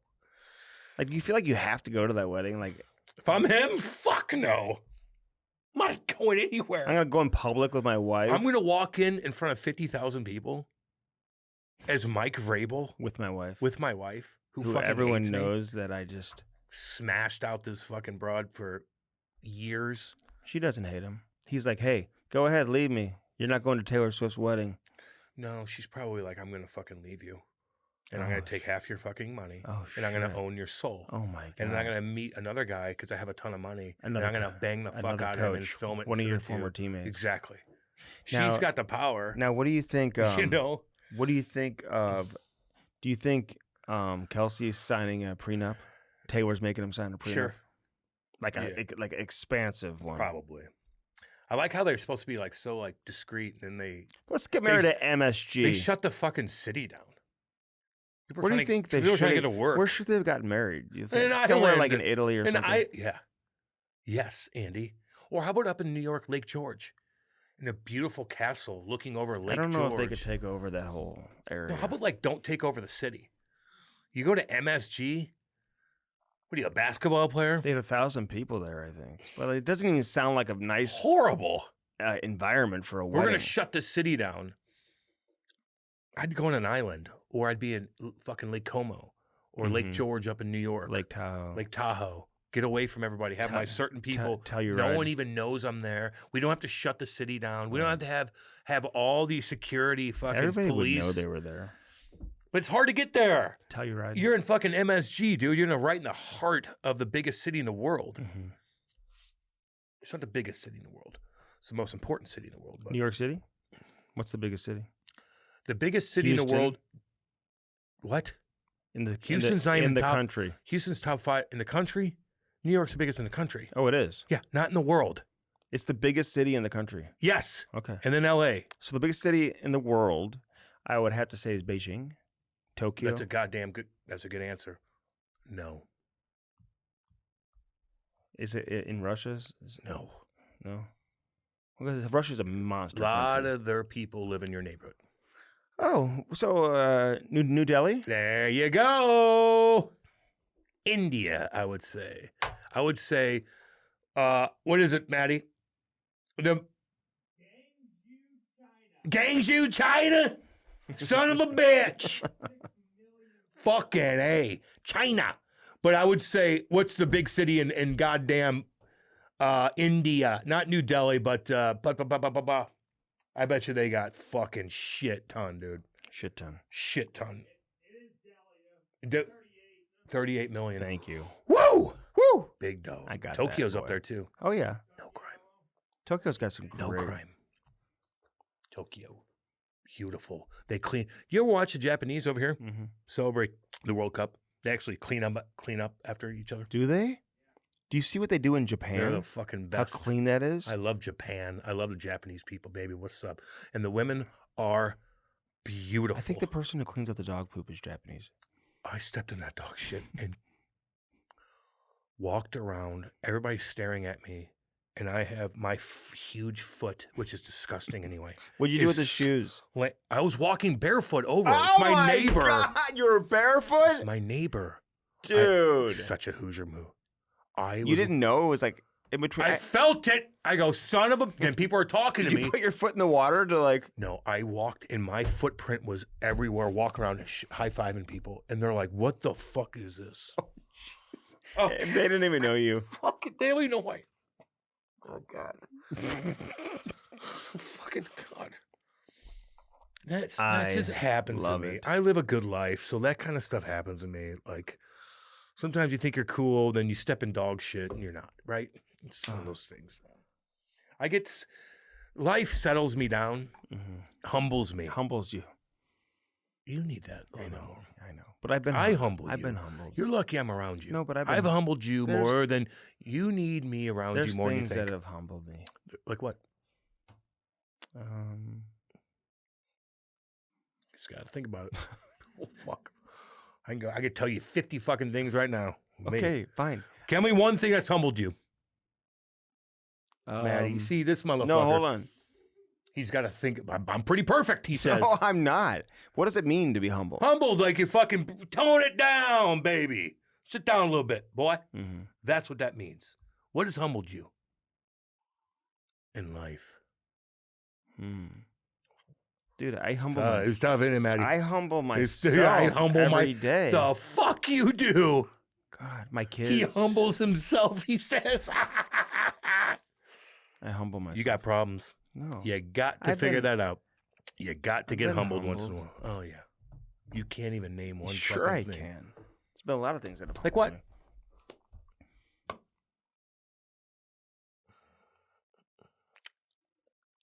Oh, my God. You can't think of anything. Yes, I can. Holy fuck. I got 50 of them in my fucking head. Like, name me another one. That humbled me? Yeah. Drug addiction? Okay, fine. Fucking everybody knows cheating on my girlfriend back in the day? Got fucking terrible karma. Horrible. Well, I've never done that. Well, I'm just letting you know my bad so stuff. you're wanting me to like. Well, you never really had a girl. You've had sex with 4 times in your life. You have 3 kids. So that we'll take that out of the situation. Humbled, sitting games out, fucking all kinds of different stuff. My fucking bald ass head. I mean, stepping in dog shit, walking to a park. Like, it happens every other day. I'm humbled. Mike Keenan tried to fight me one time. Oh, no one cares. Like, come on. Mike Keenan trying to fight me. Mark Bergevin tried to fight me one time. Bergie ain't gonna do shit. Let's see. Andy Murray kicked me out of a press conference one time. Losing money, spending all my money. Mike Keenan was like, every time I see you, I got to put out fires. Getting fired from radio, not getting hired from this. Oh. I'm humbled fucking day. I got fired from radio one time. Not really fired. The station went under. Yeah, that's kind of. I never got fired actually either. The station went under. I've never been fired for like. I just get humbled. I get humbled a lot. Once I get a little too high, I get set down a little bit. You know? Okay, well, you just knock on wood that doesn't happen. Again. No, it's nice. It's good. Humbling. Normal. Yeah, it's humbling. What was your again? You live a pretty clean life, haven't you? Good for you. No, but I've had humbling experiences. Like what? Oh man. Who am I talking to here, Matt? Matty, get in here. My parents got divorced when I was a young kid. Oh, Matty. What is it, Matty? Everybody's laughing get at the me. fuck in here. And sit down over here, please, so I could talk to somebody. Seriously. Jesus goddamn Christ. Murphy. Whew. Zidane. It's my guy. Zidane? You know he's Swedish? Yeah, he doesn't look like it. Looks Italian. He's like, la, la, la, la, la. I don't even like him. Oh, God. Fuck his ass. And the other guy Everybody acts like he's tough. Like, the other what's guy, he gonna do? The other guy was rude to my girl, Love. Rebecca Love, I think. Well, he was? Which other guy? Our guy from there? No, the other. She was like, is it important for England to come out and score on the pitch in the first 20? No, it's not. And he was like, no, I tell you, no, it's all about playing 90 plus penalty, plus extra time, plus overtime, plus potentially penalty kicks. No, you need to score off the bat. You need to score off the bat. She's like looking at him like, damn, don't fuck with me. She hosts the English Premier soccer one show you think on hot? NBC. She's just, her voice is fantastic. There's another one, the dark-haired one, and the sideline reporters are just out of this world. You mentioned that last podcast, and you said that you're like, it's turning me on. And I watched it, and I don't notice that. You don't see their voices? Do I see their voices? You don't see the silent? You don't watch the pregame shows. Do I see their voices? You don't hear their voices. I hear them. You got to go watch the pregame show and the postgame shows. You got to turn it to not just Fox, but you got to watch FS1, the coverage, the shows. Yeah, I do. No, the shows. Andy, I watch fucking like shit their all version day. of NHL Tonight. I watch on shit FS1. all day okay, long. Well, I sent you one video. And she won that. She was okay. Okay. Like, Let me you just need show to calm down. God, let me just show You you. need to let me show calm you what's down. going on. Holy. Now, some of the girls in the stands are unbelievable. Dude, the Argentina players' wives? Are you kidding me? You're like, you look Dude, perfect. It's one of the greatest You look perfect. tournaments I've ever watched. It's fucking awesome. I am so into it. Dude, I was tweeting out drunk the other night. Oh, God. I looked at my Twitter. The Cam's so terrible at Twitter. I am so bad. He's like, puts a picture up of Quinn Hughes being like, whoa. Yeah, give me another beer. Yeah, it's not a good tweet. Tell me how to be That was not a good tweet. Andy, It's so nerdy. Andy and Cool So don't nerdy. Andy and Cool don't know how Cam was to like, mix. oh, I'm going to be a Twitter guy this holiday season. And I think he put up another one on Instagram, too. No, I didn't. I think you did. Oh, well, yeah, me showing my flags everywhere. No, and you were like, give it the first one of the day, No, baby. didn't do First it. one of the day. That was at 7 o'clock in the morning.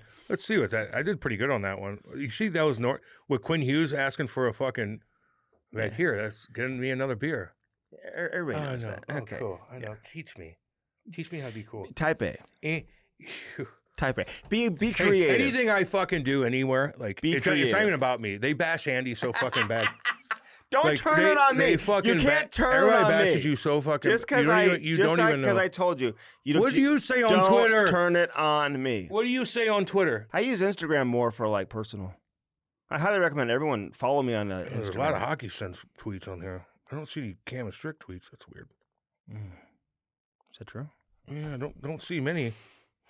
A lot of hockey sense. God, you love hockey sense. You should do another podcast, another hockey. What should I call the next one? Hockey's for everybody. There's a lot of those. Mm-hmm. What do you mean? Hockey's for everybody. Hockey's for everyone. That podcast, Hockey's for everyone, and have your whole neighborhood be involved with it. I will say this whole insider thing has just kind of gotten way out of whack. I don't want to spend too much time on it, but What do you mean? I just think like certain people who do a very good job, dude. I'm not chirping. I just think that Yeah, you are. no. Yeah, you are. I just think if you work for a specific rights holder or whatever, I think you have a direct pipeline to the league and to Central Registry, and everyone knows it. I agree with I that. talk to as many people around hockey as agree with anyone, dude. I'm on the phone nonstop. In fact, I know you are. I'm almost too close with people because every time I talk to people, like they don't want me to put anything out. I know. They Yeah. talk openly with me. We have great conversations, They're but it's like, hey, I don't want you to say any of that. You know? Yeah, So it's I like, don't blame 'em. okay, so it is what it is. So you get to know things, but it's like, then you have like something comes out and it's like right before the team announces it or right before and it's like four people are saying the same thing. I heard from a very prominent insider recently talking about this. There's expressing some real frustration that there's no way to compete when certain people are just getting direct From the information NHL. from the league and from Central Registry. So are people talking about that? Like, Yeah, well, I don't think the fans really know. And it makes me wonder, like, even with the Adam Schefters of the world Yeah. and these NBA, like, all of a sudden they'll put like a new Diana NBA Rossini? insider as the head guy for ESPN because the other guy left and became like a GM of like Belmont or some shit or St. Bonaventure or something. You need to start hanging out with the coaches And- intimately. And like, all of a sudden the new guy shows up. He's like the head like insider for ESPN. He's breaking everything. It's Everything like, down. what are you, like some like insane, talented like journalist that like Nope. nobody's ever had that type of ability. No. So it's almost like become like, What are you gonna do then? what are you gonna do? You know what I mean? Back in the gonna day, you had to like really Work for work it. your sources, Talk to the agents. Talk to the sources, GMs. talk Yes. to GMs. Now the NHL's like, here you guys. Here's your three people. Yeah, You guys break it's it like, down. what Darren Drager's taking a beating a little bit. for what? What did he say? He tweeted Obi-Wan coming back, Oh, he did. I think he said that on a radio show, maybe or something. and I see he's getting bashed. I'm like, damn. Yeah, but you know what? But That, I've, that, we that do- can happen. I agree. Somebody told him that. I know. And then Ovi's like, I'm going to tell you that. My people are going to tell you that. And they're going to sign all these guys, and everybody's Yeah. gonna be like, what's Ovi doing? And all of a sudden, boom, he comes out of nowhere and says, fuck it, I'm coming back. He knew he was coming back from the get-go. Well, I think So I kind of feel bad for Dregs a little bit because his people probably yeah, told but Dregs Drake's no. been doing it for a long time, and he's one of these people, to be honest with you, who's probably caught a little bit on the outside because he doesn't work for a rights holder. Exactly. That's why I'm not chirping him. Mm-hmm. I'm not chirping him for Like that at all. he doesn't work for ESPN. Mm-mm. or Sportsnet. But And I'm not saying the people who do work for those that they don't work hard and they don't do a great job. That's not what I'm saying. I mean, Elliot Friedman, you know how much I respect Elliot Friedman. jeez, it's our boy, dude. We respect all those guys, man. But there's some people who are just like breaking, like what? At the same time as everybody else. It's like, I want to see someone who has it, like when nobody else has it. You know what I mean? Not like 2 seconds before it's released by the league or the teams. And NHL teams, they all know it too. And trust me, a lot of GMs, they're frustrated by it too. Get a hold of it. Somebody gets to the league and be like, stop leaking stuff. Like, well, what are we doing here? I know. I agree with that. But I think when you negotiate these billion-dollar, multi-billion-dollar television contracts, I think it's probably in the television contract. Hey, we have to be first in breaking news. Yeah. You know what I'm saying? Remember what Kiprios told us a long time ago when he came on? What do you say? He said, yeah, there's no doubt that it's being fed directly from the league. Yeah, we've known that for a while. So I just think now it's almost like stupid. So here's a Yeah. preseason schedule. Blues play Stars. Blues play Stars. Blues play Blackhawks. Blues play Blackhawks. Oh, good. Over. Play 2 teams. 2 teams. Done. Bang. Call it a day. I do feel You bad. better get your I feel shit bad going. for the fringe player. And Hey, for the man, American League player. I agree. There are players who had careers in the NHL who would not have had a career if they didn't get that opportunity for that one preseason game. Andy, thank you for saying that. You know what I mean? You're They got that 100 one preseason game that and led they to dominated. a second preseason game. And then it led to the fucking And then regular all of a season. sudden, the next day, their name's on the board with the A group. Exactly right. And they're on the ice with the A group. Okay, let's see how he does in practice today going against the big boys. Oh, fuck, he did it again. Let's get him back in another game. Sign his ass. Because there's guys in He practice. makes the team. These guys in practice that dominate. They dominate. Like, this fucking kid's awesome. Put him in a preseason game. Guys are hooking, clutching, and fuck, now he's nowhere. And there's guys that maybe don't do much in practice. Yeah. All of a sudden, you put him in a fucking game, and he dominates. Mhm. He spins off of guys. He makes plays. Yeah, dude. You know what I'm saying? I do. I made my career from preseason. Shit. Shit. Fucking every game I played. Every preseason game I played. I never not played a preseason game. Every fucking one. Really? God, yeah. Shit. So I had the microphone at the party I was at, and I was like doing some freestyle rapping and stuff like that. Saying shit. Yeah. Twitter, Andy. Yeah. I just want to be Twitter cool. Cam is I can't have it both ways because I chirp Cam for not tweeting, and then he I tweets, know. and it's just like he Yeah, but it's simple. Do I embarrass you? Can I look at mine? Tweet about the podcast. Oh God, maybe I am fucking embarrassing. Oh my Oh God. Jesus, fucking Next beer. Let me. Okay. That's something like a I kid. was getting drunk. That's what a child would do. No, that's what. High school student. Here's what. High school student would put that Okay, up. I did the Quinn Hughes. Give me another beer. Then I reposted. Bo Bennett thing with Evgeny Malkin. I reposted that. Who put that out? It I don't popped know. out Popped out up. of nowhere. Damn good quote What by up, Bo fucking Bennett? Bo Bennett. What Hell up? yeah, what up, Bo What's Bennett? up, motherfucker? This dude did the Son of a bitch. We weren't even doing video yet. Bo Bennett, I was like, he's pretty funny, man. I hear his teammates say he's funny. He's funny on social Fucking media. hilarious. Let's get his ass on. Yeah. He had his girlfriend with him I at an know. amusement park. I know. And he stood there for like an By the hour and a half bathrooms. and did the entire podcast at the amusement park before he got on rides. His wife was probably like, or girlfriend was like, can we do something? Like- He was on for an hour and a half with us. So I did American Bring flag. in the heat, though, too. Then they did call the goal off. I said, red card, Jesus. Jesus. Yeah, maybe I am nerdy, Andy. Fuck, I'm Yeah, done. no. It's over. Dude, I'm not doing it again. I just humbled you. No, I'm not doing it. Exactly right. I humbled you. You did. You never know when life's going to I'm humble you. never going to You tweet. never know when I'm life never will going humble to you. tweet again. No, you have to tweet, but you just got to tweet like different things. Like show your sauna. Show me something. Show your sauna. In my basement? Get in the sauna. Do you get in the sauna when it's hot like this? Yeah. Yeah, I do. What else do you have on your list today? Because Because that is your responsibility. Yeah, because you don't. Yeah, I know. Thank you. But Utah will match. Anaheim will match. Oh, this World Cup fucking drama with Trump and fucking. Okay, we already talked about it. Balogun. Oh my God! This is gonna be. Balogun's back in. Dude, this is gonna. How about Europe not having AC? Can I just say something right quick? Well, a lot of these countries don't. Arizona, up in the mountains, a lot of mountain towns don't have AC. Okay, in the poor part. No, But, like- in the real part. In Europe, there's more people that died last year from heat exhaustion Really? than people got murdered with guns in the U.S. What the fuck is that? Well, which countries are and then we like referring Europe, and to? I love England and all them. They're like, this, you guys have this and this. We have a pub from 1400 years ago. Well, it doesn't have AC. Mm. And your people are dying. Mm-hmm. Why? I don't know. Get fucking AC there. Yeah. Get AC. Like, get AC. Like, what are we doing? Get AC. Third world?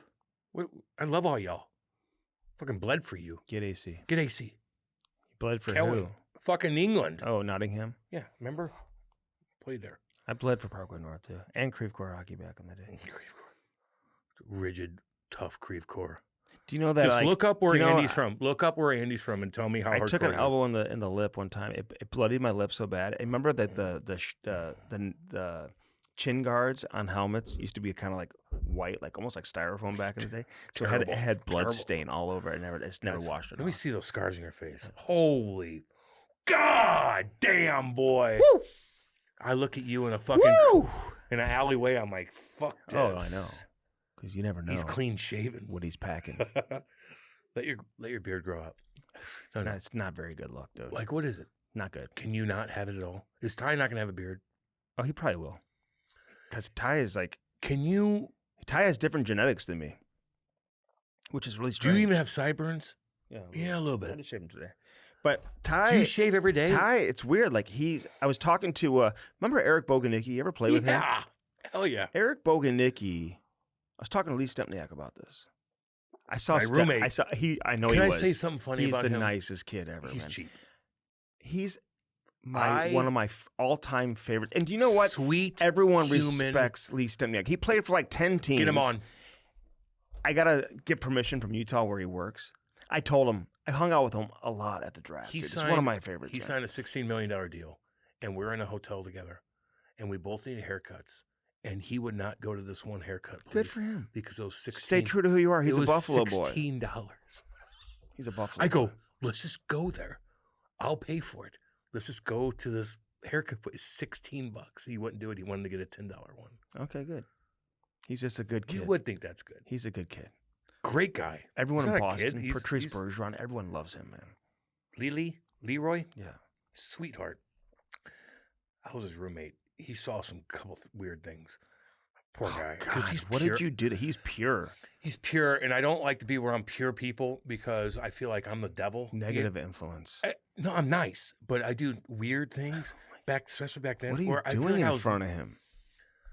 Satan's work. Jeez, oh. He saw a couple things. Oh my God. That sounds terrible. Why would you do that to him? So anyway, he's one of the nicest people ever. And so he was telling me, what was I saying though? Who was I talking about? Boganicki. Eric Boganicki. I remember when his career basically ended. He still played after this, but he was never the same player ever again. This guy was a very talented offensive player. Yeah. MVP of the American League. I remember him. And he scored goals in the NHL, and then he hopped over the wall. Back in the day in training camp, all it was scrimmage, right? He it was just scrimmage. Yes. He hopped over the wall. Yeah. A Russian kid, not paying attention, was coming off the ice and ran right into his shoulder. Shoulder popped out. Ended up having a surgery and all this shit. But he was like maybe 5'8". Yeah, one big guy. Eric Boganicki. Built like a bowling ball. Yeah. His son plays for the U.S. program right now. Okay. He's 6'2". So what I'm saying... Is that what you're trying to say? I'm like, no, you're saying... going to have a beard? I don't know. Like, I don't... But if you grew your beard out, what would it look like? Would it be patchy? No. Just do it. All right. Just, Andy... It just looks terrible. For the people. Just show the people if you can grow a beard. Okay. Is it going to be like thin? It's just scruffy looking. I've never seen you even have one. Really? Oh, I used to always have a beard back in the day. Show me. I had to find a... Whoa, man. Picture. I used to shave my shit every fucking day too. Really? Yeah. But now I like a beard because my face is fat. So does it hide that? Yeah. Does it? A little bit, yeah. When you're bald, you want a beard too. That's another thing. Yeah. Because it hides your second chin, though, too. I didn't like what you just said Oh there. my God, I'm just saying. Maddie, what the fuck is going on in here?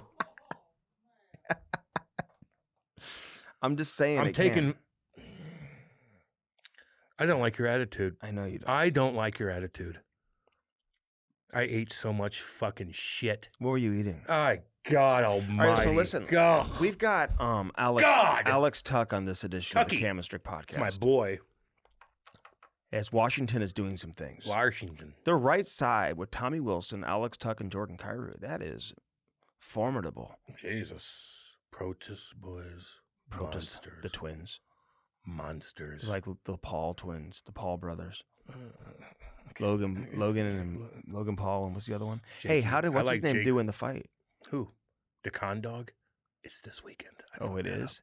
You having a party? I'm thinking about having one, actually. Want to come over for it? Which one of your buddies are going to come watch a UFC fight? I'll get a bunch. Who? Praveen might come over. Andy doesn't hang out with anybody that watches UFC besides me. It's not true. Like, there's no, like, Andy has a UFC party. Ain't nobody going. Like, what's that mean? What acronym is that?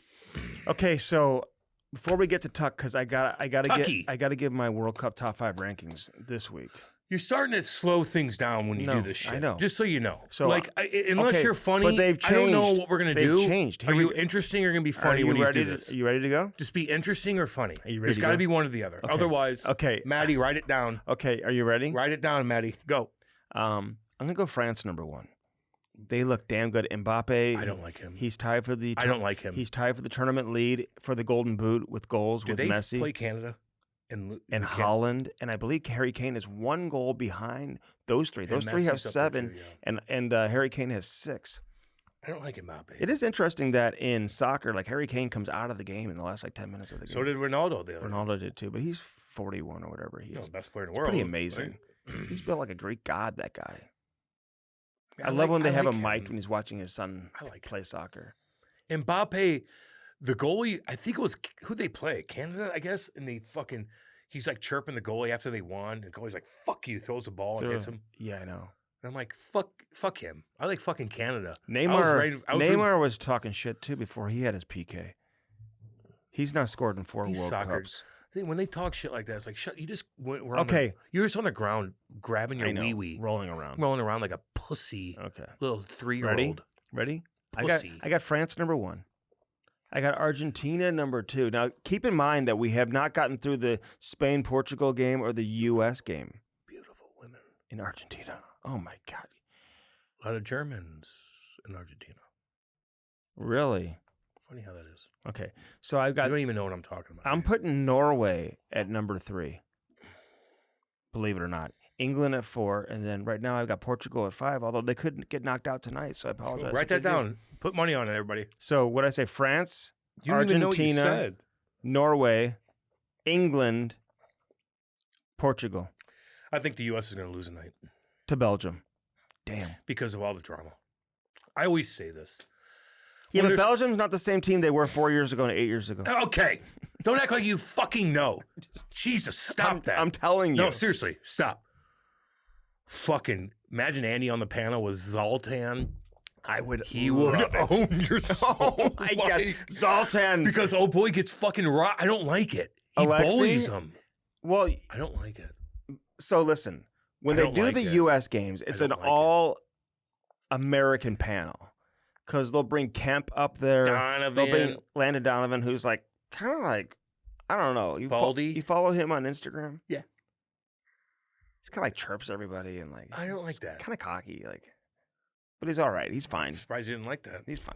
He's okay. It's kind of like you. I like Zoltan more, and I like the other dude, Harry Thierry, I thought you liked the women.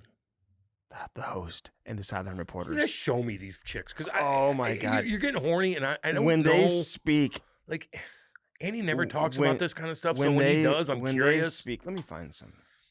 Like Andy never brings up like any of that stuff ever brings. my that wife up. listens to the podcast. She needs to stop. Like She start needs to start to to finish. stop. Start to She finish. needs to stop. Stop. We love you, Lori. Can't listen. Just like the kids can't listen. It is what it is. Ain't no big deal. What are you looking at? What are we doing here? So Rebecca Love, or Lowe. Show me. She's just professional, dude. Show me. She's professional. But Jackie Oatley, Show me. Lori Lindsay, they're all great. Show me. I gotta look them up. I don't have. You're the one that brought it up. I'm curious what they look like. God dang, boy. This is going to be the dog days of summer, just so all y'all know. If you're in the Midwest like Andy and I are, this is the dog days. 4th of July, gone. The next holiday that I love is goddamn Halloween. That's a long ways away. And I think Carly Lloyd is actually doing a really good job, too. She's an American icon, and she's received lots of awards from FIFA, sitting up on panels with Messi and Ronaldo and stuff like that in the past, too. So she is phenomenal. You just looked that up in 2 seconds. No, I've known Carly Lloyd. Oh, yeah. Been doing all that. Oh, big time. I'm really into this. Big time. I am, too. So ask me anything. Ask me a question, because I'll handle it. I don't want to ask you No, a question. I'll handle it. I don't I'll want to ask handle you a it like question. Zoltan. I don't want to Go. ask you a question. Ask me a question. So Stricky's top 5 rankings, we have those now. Again, with France taking the lead at the number 1 seed, followed by Argentina. So you Norway, just looked up the top No, tier Norway's league? What are 3. you doing? And then I got England at 4, and then Portugal, who could lose to Spain today at 5. Is it a 2 o'clock game? Yeah, that's like, I can't wait for that. Okay. When you do this kind of stuff, it's so fake. No, Like, it's it not, is. dude. No, like the Oh my people God. know that you're I can't fake. believe you'd say Why that. you don't have to be that way. Fine. Just act like normal. Why don't Dude, you just- it's remember, not remember when fake. I do a couple interviews and you come up and you call me afterwards when you're mad at me, and you go, "Can't you just be normal?" And I'm like, "Fucking A." Did I say that? Yes. I don't think I've ever Yes, said you have. Can't you be normal, Cam? And I go, "Fuck." I go, God I don't know what dang. that means. Dang. Can't you be normal Dang. when it comes to this? No one. You just started watching fucking soccer just What like are you me. talking You about? just started watching. My it just daughter like- plays at the highest level. Oh yeah. Okay. At the highest level in the world. For her age. Okay. But you don't you don't know much about World Cup stuff. You don't know much about these teams. Says who? Says me. It's on our no, soil. it says me. It's on our soil, and I'm watching. So, They're gonna lose tonight.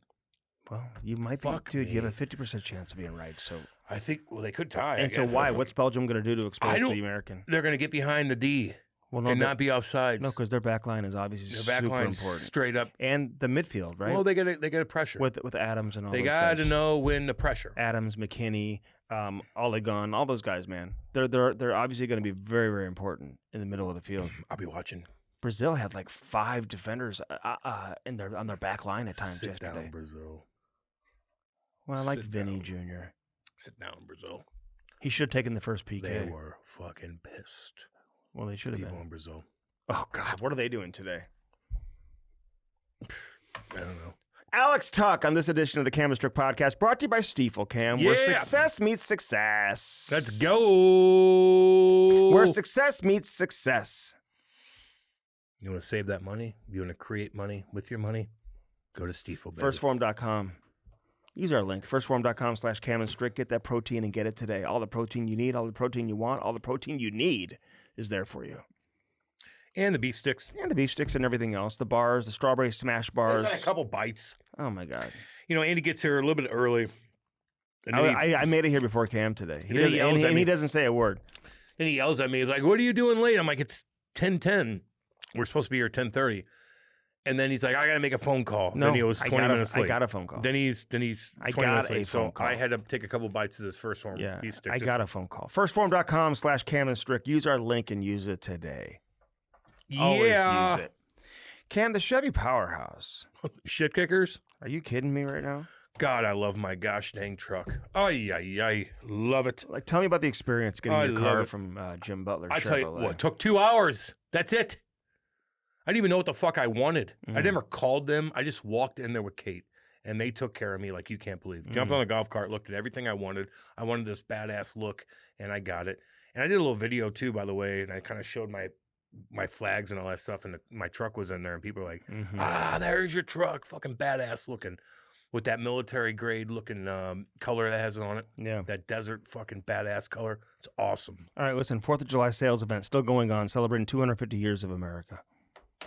0% financing for 5 years, plus no payments for 90 days on new 2026 Chevy Equinox, Trax, and Silverado 1500. That's what I got with the See the turbo. dealer for complete details. Those 4th of July offers won't be around long. Get on it. So get on it now. Jim Butler is your God, Chevy you- powerhouse, When you get a new baby. truck, you just feel so damn You good. just feel damn good. I love driving. I do. Yeah. Fuck, I drove that sumbitch down to Florida. Mm. Loved it. Blue Note Roofing. Call David Novak today, 314-920-5713. he's He's got work. He's got work. Oh, hell yeah. Just from that front We needed it. That wasn't even tornadic, dude. That was just front It was fucking just wind. no, dude. but I always say wind and hailstorm. There Or was some- wind and storm damage. If you have that, you call David Novak for that too, man. Shit. Down at the lake. 314-920-5713. If you're down at the lake, dude, they do great work down in the Ozarks too. Yes. A lot of work down there. Dude. Give them a call. You know your fucking roof's messed up after that. Call that them now. storm. Tell them we sent you. 314-920-5713. Blue Note Roofing, David Novak. Storm damage. Standing by, waiting for your call right now. Spas and more. Who puts the on spas? Spas and more. Who puts the on spas? Spas and more. I do. Damn right they do. I'm owning that hot tub right now. Dude, boy. you should. Just dominating it. Get in and out of it. Get in and out of it. Get in and out, Jam in and out. out, jam out. I got my music going, Music tunes going, chill. Everybody's inside. I had Jerry Garcia band going. Can I just like stay by myself and Yeah. sit by myself for a bit? Jerry Garcia band going. Get away from the kids. Yeah, Sit in your fucking. yeah. Just do it. I love it. I know, me too. It's awesome. It is awesome. Spas and More, 2 locations. Spas and More STL. That is the Instagram account. Follow them on Instagram. See everything on there at Spas and More STL. Easy. Angie Hess. Who puts the on spa? Spas and more. Angie does. Angie girl, what's up, baby girl? What's up, girl? Now would be a great time to have a cold plunge. Oh my God. I told her that the other day. I know. She filmed me getting that fucking cold tub. Oh my God. I almost had a heart attack. Did you really? I get in there like, Ah! and then boom, it's gone. Mm. Now you feel like $1 million. Easy Tiger Cannabis. That'll make you feel like $1 million. I ate so much goddamn food. Easy Tiger AZ. Smoking, drinking, shooting, snorting. Fuck. Easy Tiger AZ. God, I ate a lot of food. I got to stop. They've got top shelf everything. They cultivate their own flower. It's pure, it's organic, it's clean, and ready to be shipped and delivered to you Hell yeah. nationwide. They have their stores in Arizona. If you're in Arizona, you can stop by EasyTigerAZ.com for locations that are nearest you, or you can find Easy Tiger products across the country. EasyTigerAZ.com, baby. Get your mind right with Easy Tiger. You know, we're in our Window World studios. Window World brings us this interview with Alex Tuch. Window World, 1-800-GET-WINDOWS, 1-800-GET-WINDOWS, 1-800-GET-WINDOWS. 1-800-GET-WINDOWS. They will save you so much money. Energy efficiency. Hotness. This is going to be the dog days of St. Louis. You got to get your windows fixed or else you're fucking going to be miserable. You're going to be like the Europeans out yonder without any AC. Sliding glass doors, Jesus too. Christ. Sliding glass doors, too. Get your windows fucking fixed now. The preferred window of the St. Louis Blues. I wonder if JB and the boys got an invite to Taylor Swift's wedding with their affiliation with the Chiefs. He ain't going. I bet JB's like, I'm working, baby. JB's like, I'm working. JB's like, I got my own fucking I ain't shit. doing that I'm shit. going to fucking MSG. I watch a goddamn I'm selling Rangers Nobody game. sells more windows. JB's like, no, I'll go watch a hockey game I'll there. go watch the Knicks. He's going to watch a hockey game. Andy always wants to play like basketball. No, he's a hockey guy. Uh-huh. He likes hockey. Fine. He's going to watch the Rangers play. Yeah, I know. I'd go there, too. I love you MSG. you would love to go to Taylor Swift's wedding. I would have. He's like this. Taylor, I made you a bracelet. Taylor, it's me. Jesus fucking Christ. Shut that whole fucking city down, those two dorks. Window World, the preferred window of the St. Louis Blues. Window World STL, windowworldstlouis.com. Damn right. And again, they've won awards, energy efficient, they'll save you money. Check out, though, I'm saying the sliding glass doors. If you don't need windows, sliding glass doors, man, that'll help keep the air conditioning on the inside, too. You don't have to put the towels underneath No, and shit. Like, no. just shove everything. Oh, yeah. All right, so Window World brings us this interview of Tucky. Alex Tuch on the Camistrick Podcast, presented by Stiefel, baby. Let's Enjoy. go. The Camistrick Podcast is brought to you by First Form, baby. Use our link and do it today. www.firstform.com/Cam&Strick. Get jacked now. They are the real deal. Get that protein, check out the apparel, eat those bars, and drink those energy drinks. Firstform.com/Cam&Strick. Yeah. Now on to the interview. Acceptable. Hey, we were having a debate because I'm not working out, but I'm drinking protein. Can you get jacked by just drinking protein and not working out? Tucky. No, no, Tucky, no. unless you're doing steroids, and maybe. But even Well, that, hey. Look at even him. then, I don't know. Shit. Oh, shit. What are you doing, man? Like, what are you up to this summer? What do you got going? Besides spending money. Yeah, well, there's just a lot of stuff going on. I got 3 weddings. Moving my family. My wife's about to give birth to our 3rd baby girl. So I got 2 boys under 1 2.5-year-old, a 1-year-old, and then a baby girl coming in September. So we're moving down to DC end of July. Yeah, it's just kind of crazy. Sell my house in Buffalo, and already got some offers on that, so that's pretty cool. So we'll see. Yeah. How's DC looking? Like market wise, are you looking at like what are you looking at? You should buy Oshi's old house. Go look it up. I don't know if somebody bought it yet or not. You should buy Oshi's house. I can only imagine what that is. 10 schmilly. Yeah. So it's I don't know. Yeah, it's not bad. It just depends on what we want to do, really. But I mean, it's obviously it's a little bit more expensive than Buffalo, but we built a pretty nice spot in Buffalo. We've been in it for 3 years and we loved it. I don't think we're gonna find something that's like so tailored to us and our family, but we also learned a lot about this first time building, and now we got 3 kids. We didn't know what was going to happen. So like, there's always stuff you change. So we're just trying to find whatever's best for us. But I think we got to rent first, so then we can figure out what area we want to live in and stuff. But that's why I'm kind of glad it's like 8 years. So I'm not just going in blind and saying, I just got a year or 2 and then I just got to do it. But so I can actually take our time and figure it out. Take us through the process though. Like, what were you thinking? Were you thinking like was Buffalo really swooping in last minute trying to keep you, or did you know like a month ago you were probably playing elsewhere? I said this before. It was like throughout the entire course of this process, it was like there were times when I'm like, oh yeah, I'm definitely coming back to Buffalo, and then there was times when I was like, there's no way I'm coming back. And it was like it could vary day to day, it could vary month to month, and I really just like. I just tried to limit all those, like, I don't know, just the outside distractions and noise and everything as much as possible. And even with negotiations, I was like, unless there's something like concrete, like don't even tell me when you talk to Buffalo or vice versa. Like, I don't want to know. And so like, it was, and then obviously the management change was a little weird, and through like, we're in the middle of like potentially negotiating, and then Kevin Adams get fired.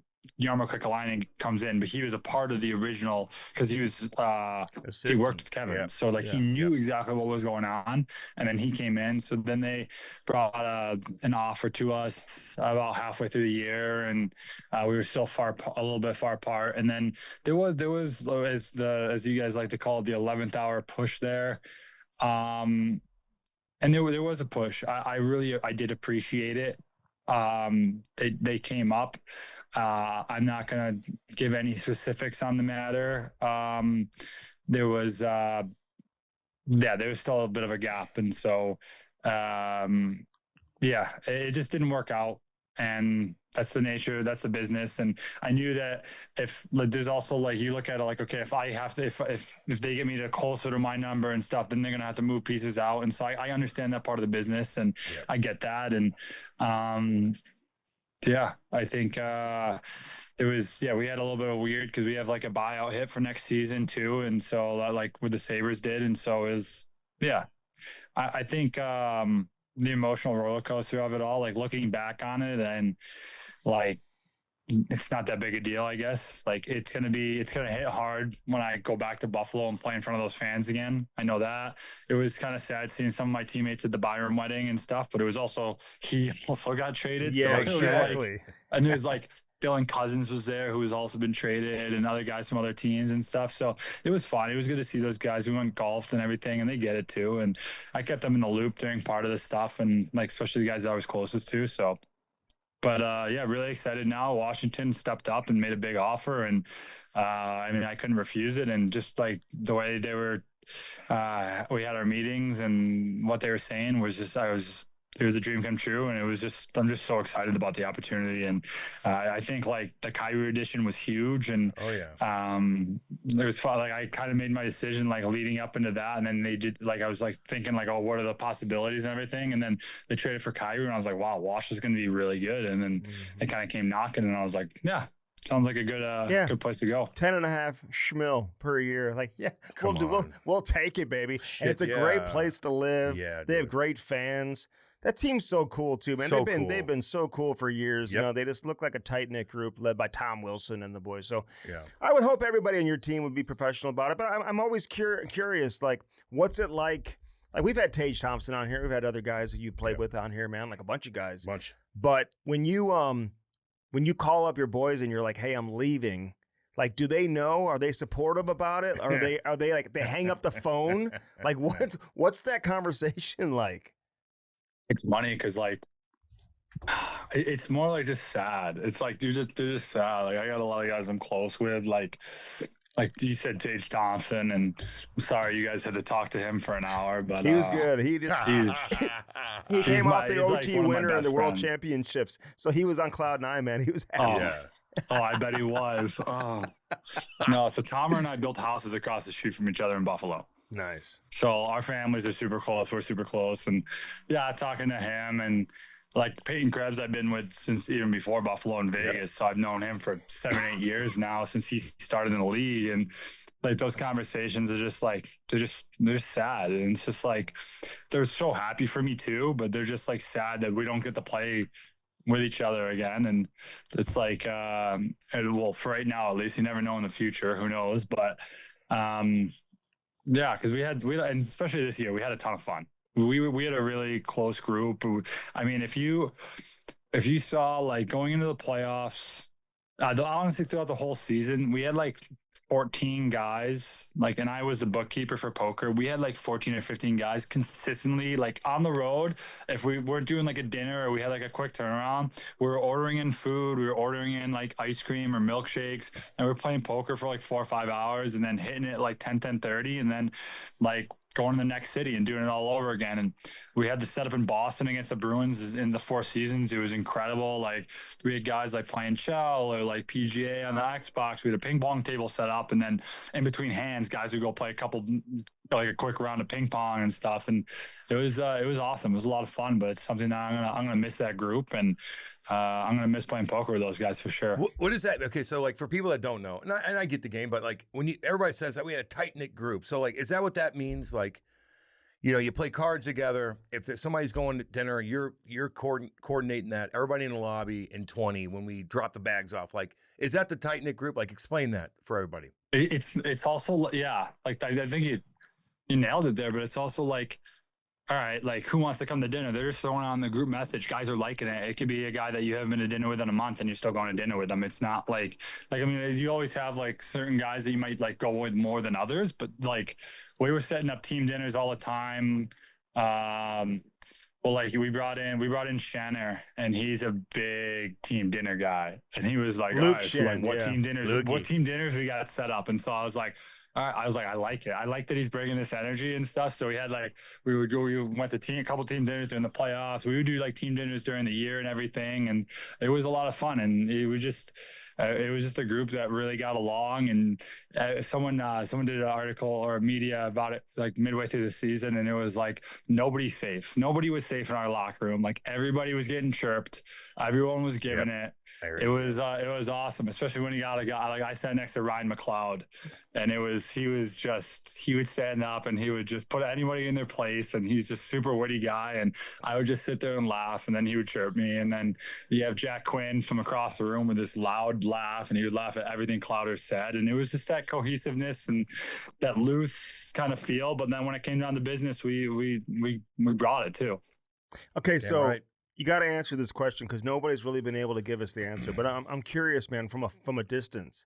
And I've known Yarmo since he was working on the amateur side in St. Louis years ago. But like he takes over and you guys all of a sudden like start winning. Like, is that coincidence? Was there like a conversation he had with the group where everyone took a deep breath, flipped a switch? Like what happened after Kevin Adams left and Yarmo officially took over as GM? I think like right before that, we won like 3 games in a row. Yeah. And I think as players, we were like starting to like figure it out. Okay, like this is what we need to do. And then I think the GM change kind of heightened that. Like not only this is what we need to do, but like this is what we need to do or else things are going to change. So that was kind of like a little bit of a kickstart to something that we had already started, like I think internally. And we have a lot of honest conversations, a lot of look yourself in the mirror conversations. And then when he came in, he was like kind of a no nonsense. He's a no nonsense Finnish personality, and he came in and he's like, I want you guys to continue what you're doing, but like I want you to focus on two things, and that's like your work ethic and being a good person, and like that's what you have in your control. Everything else will take care of itself, kind of thing. So just go out there and do those two things, and we'll be in a good spot. And he just like said he had a lot of faith in the guys in this locker room, and didn't come in and like it's not like he fired the coach and brought in a bunch of players and everything like that. Around trade deadline when we were in a good position, he brought in guys who thought we're going to help us during the playoff run, and did help us. But yeah, I think it was just like a combination of a bunch of different things. What about that Dowling? Like, I love watching him play. Fuck, he gets rocked. He'll cross-check a guy in the face. He'll hit a guy. He makes the plays. Like, what's he all about, man? Fuck, is he fun to watch? Yeah, he's people still don't understand how good he is. I hate going against him in practice. I love when I'm out there on the ice with him. It's just like he can just take a game over. There's only a handful of guys that can do what he can do in the league. Sometimes not even, because he's got the size too. He's 6'3", 215. So he'll go and put a guy on his back, and you're just like, uh-oh. And sometimes he always gets under the other team's skin, and everyone's tripping at him, and he doesn't say a word.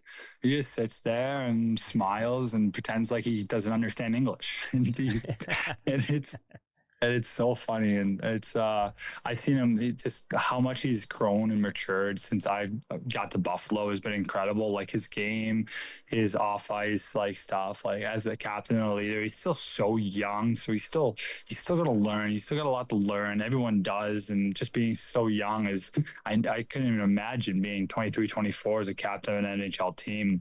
Like thinking back when I was that old, I was not even close to ready. So he's done an unbelievable job with that, and I think he's just someone you want to follow in the battle. Like he's going in head first, like he's going to give it his all, and he's just going to attack the moment, and it's awesome.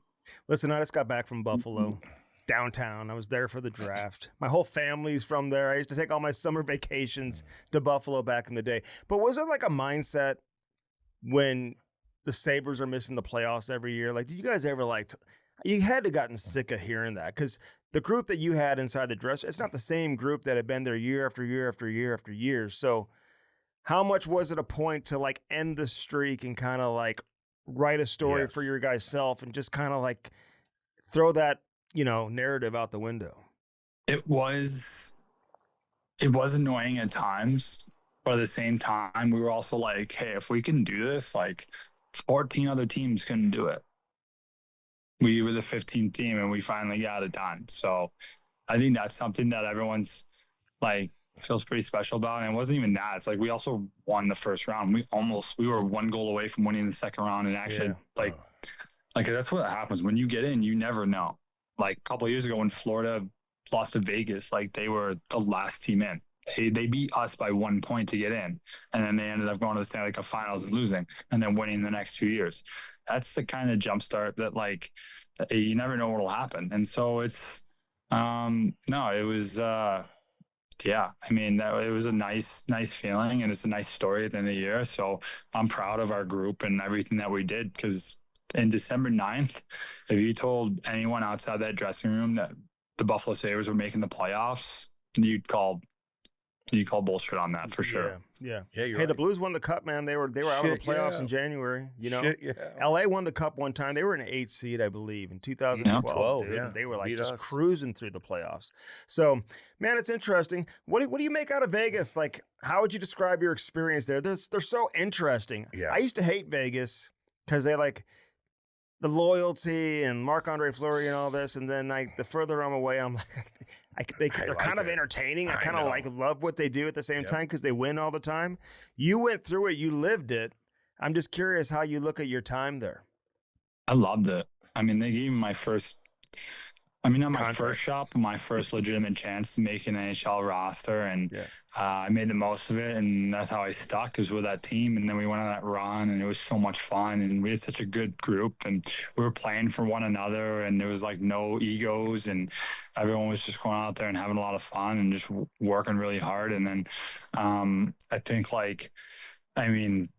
you get a taste, you want to go back and you want to try to keep winning. And we were missing something. And I think that they went out and tried to acquire a number one center and an elite number one center in Jack. And I grew up playing against Jack in the Northeast. So, and we were line mates at the US NTDP my 18 year and known him forever, played against him at BU. I knew how elite of a player he was. And so I understood that I was a piece that I didn't know you can get traded after like having major surgery and like on the LTIR, but I found out really quick. And in that moment, like you figured out it's a business. This is a business. It's not just about like just being friends and having the friendliest team and the best guys. It's about like best people. It's sometimes about just putting together the best hockey team you can. And so you find out really quick that that's a business. And I've gotten to like, at first I was pissed, and I was also excited to join Buffalo because that was my hometown team growing up, kind of like 2 hours away. Like that's who I watched. But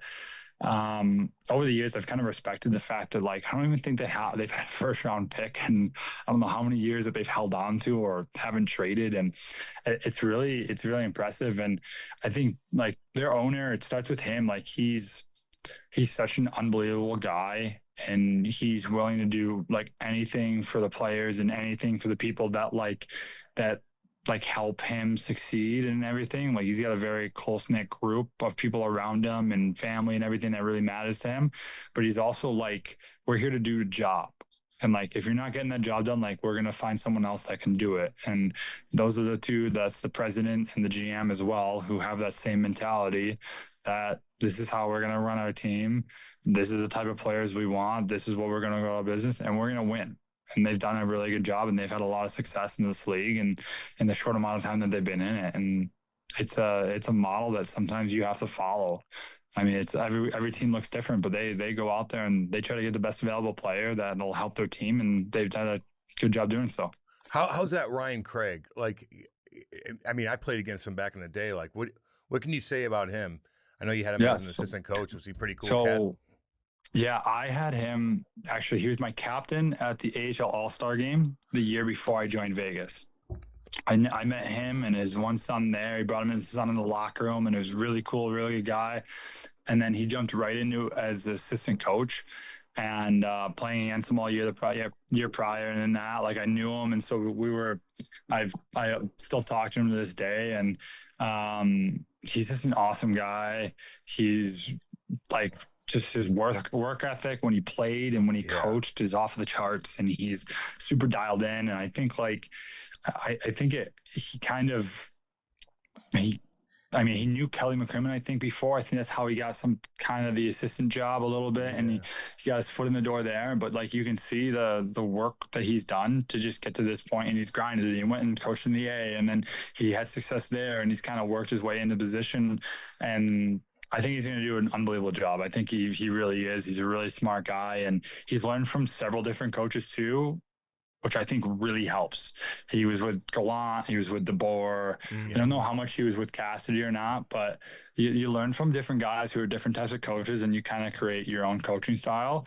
And I think he did a really good job with that in Henderson. I'm pretty sure he had some success. I don't really know their record offhand, but it's good enough to be able to get a head coaching job. And when you get guys like McPhee and McCrimmon who have faith in your ability, I think it's huge. So I must be doing a good job. Yeah, man. Damn right. I mean, McCrimmon, he's interesting. I mean, he was hilarious when he came on with us. We've had the owner on too. Yeah. Actually, it's like the first owner we had on here. Yeah.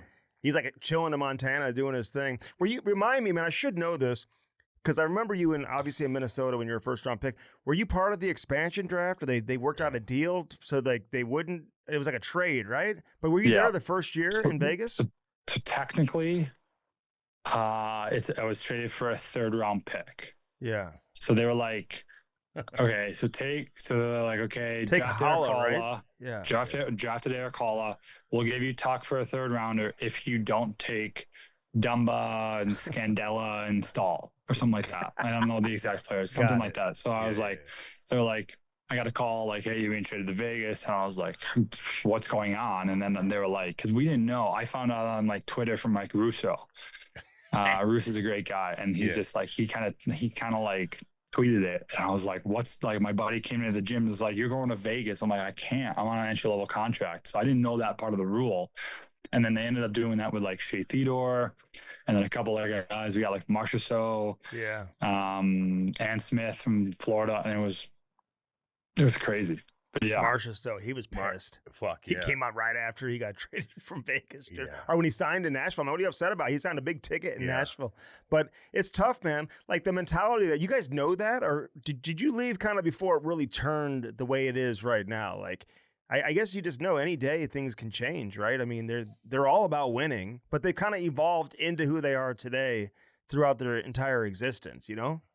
yeah, I don't know. I think it kind of started right around like me getting traded, because it was like, Yeah. I think that was when it's like I realized it, and I think like Vegas started like going after some bigger names. Like Eichel was a big name, Yeah. and so like they would make trades like every other team did, but like I just got shoulder surgery like 3 months prior, and like I couldn't. It wasn't even like I was playing bad. Like I actually, I couldn't do anything about it. So it was just they were just like, oh, this is an asset, and we got to move on from you, and like I get it. Do you talk to Eichel? Like, and you know, after the trade, like when he's on his way to Vegas, you're on your way to Buffalo. Like, well, his first game back in Buffalo, like, did you feel like, were you like, holy shit, what's going on here? Yeah, I felt bad for Jack because I mean, he got massacred there. He still gets booed to this day, and it's just like, Whatever. I hope I don't get booed now, but it was a different situation. But now right afterwards, I just we weren't really close at the time. We weren't really chatting too much at the time and stuff. But since then, I've like we golfed together at Shea Theodore's wedding. We also like golfed together at the Olympic thing last year. And like, it's funny, we always seem to get paired up every time there's like an event or something like that. Like we're always sitting in the golf cart. We're like, all right, looks like we're having some transfusions again together. But, no, yeah, he's good. He's I think he's matured a lot over the years, and as a player too, it's been incredible to see how far his game has come into like this two-way centerman type of game, and he's had a lot of success with that because he still has incredible skill and speed and everything, but he's able to play hard defensively. And that was it was probably awkward at first. Like every time I'd see him, we'd like say hi. It was a little awkward, but it's not awkward anymore. What about like a guy like Mark Stone? I don't think too many people talk about him enough. And somebody tweeted something out a couple of weeks ago when they were in the mix, almost winning the Stanley Cup. But they're like, in order to win the Stanley Cup, you need a warrior that's going bald, that doesn't give a shit what they look like, that fucking hacks and whacks, that gets breakaways, and he's not even fast. Like, what can you tell us about him? How does he fucking figure everything out? Seems like in these big time situations. One of the ultimate competitors. Like he just loves scoring goals. He loves making plays. He loves when the team scores. He just loves winning. Like he's super competitive in golf too. Whenever we golf together, like he just loves to win. And so he just wants to do whatever it takes. And he's not afraid to be the guy when he needs to be the guy, and to let somebody else as well. He's kind of like he became a captain really quick into getting to Vegas, and there was a reason why. Like when we first traded for him, we signed, like we did like a sign-in trade with Ottawa, and it was for $9.5 million, which was like unheard of 7-8 years ago. And like he picked up a puck and started skating towards our bench. And I looked at someone to my right. I go, we just paid that guy $9.5 million. Like he can't even skate. And then he made like a pass like through two guys onto some guy's stick back door. I was like, okay, that makes sense. Yeah. It's just like he's so smart, so competitive. Like he's got the edge.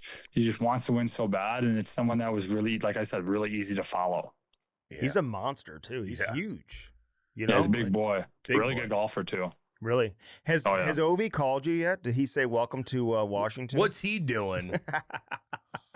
Do you know? Because I don't know. I have no idea. I hope he's playing volleyball on the beach right now. I want you to play with each other, man. I would love Ovi to come back. I would love it. I don't see him retire. The man. He's gonna come back. He's coming back, dude. I feel like he is. I'm texting. Nobody really knows though, do they? You know? I don't know.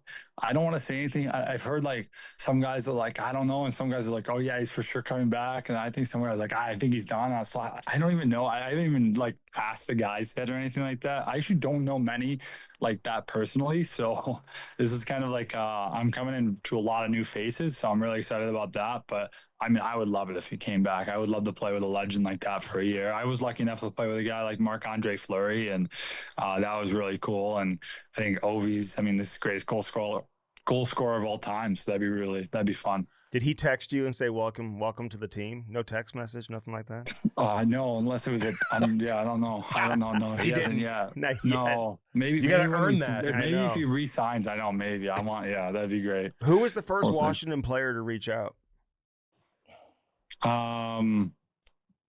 Like Logan Thompson like texted me randomly right before it all happened, and I like couldn't text him back until I knew it was like happening. So that was a weird coincidence. And then a bunch of guys like honestly over half the team I think reached out. It was crazy. So like everyone individually texted me, and then they added me to the group message, and a bunch of them a bunch of the wives texted my wife, and they were super welcoming and seemed really excited. So I was pumped about that. Oh yeah, you're gonna have a good time there, man. I'd hang out with that Tom Wilson too. We've had him on. A handsome son of a bitch. You guys got the same kind of hair. You do. Same beard. You'll be modeling together for great clips. For great clips. Hey, did you? So you went to the U.S. like the summer showcase deal, right?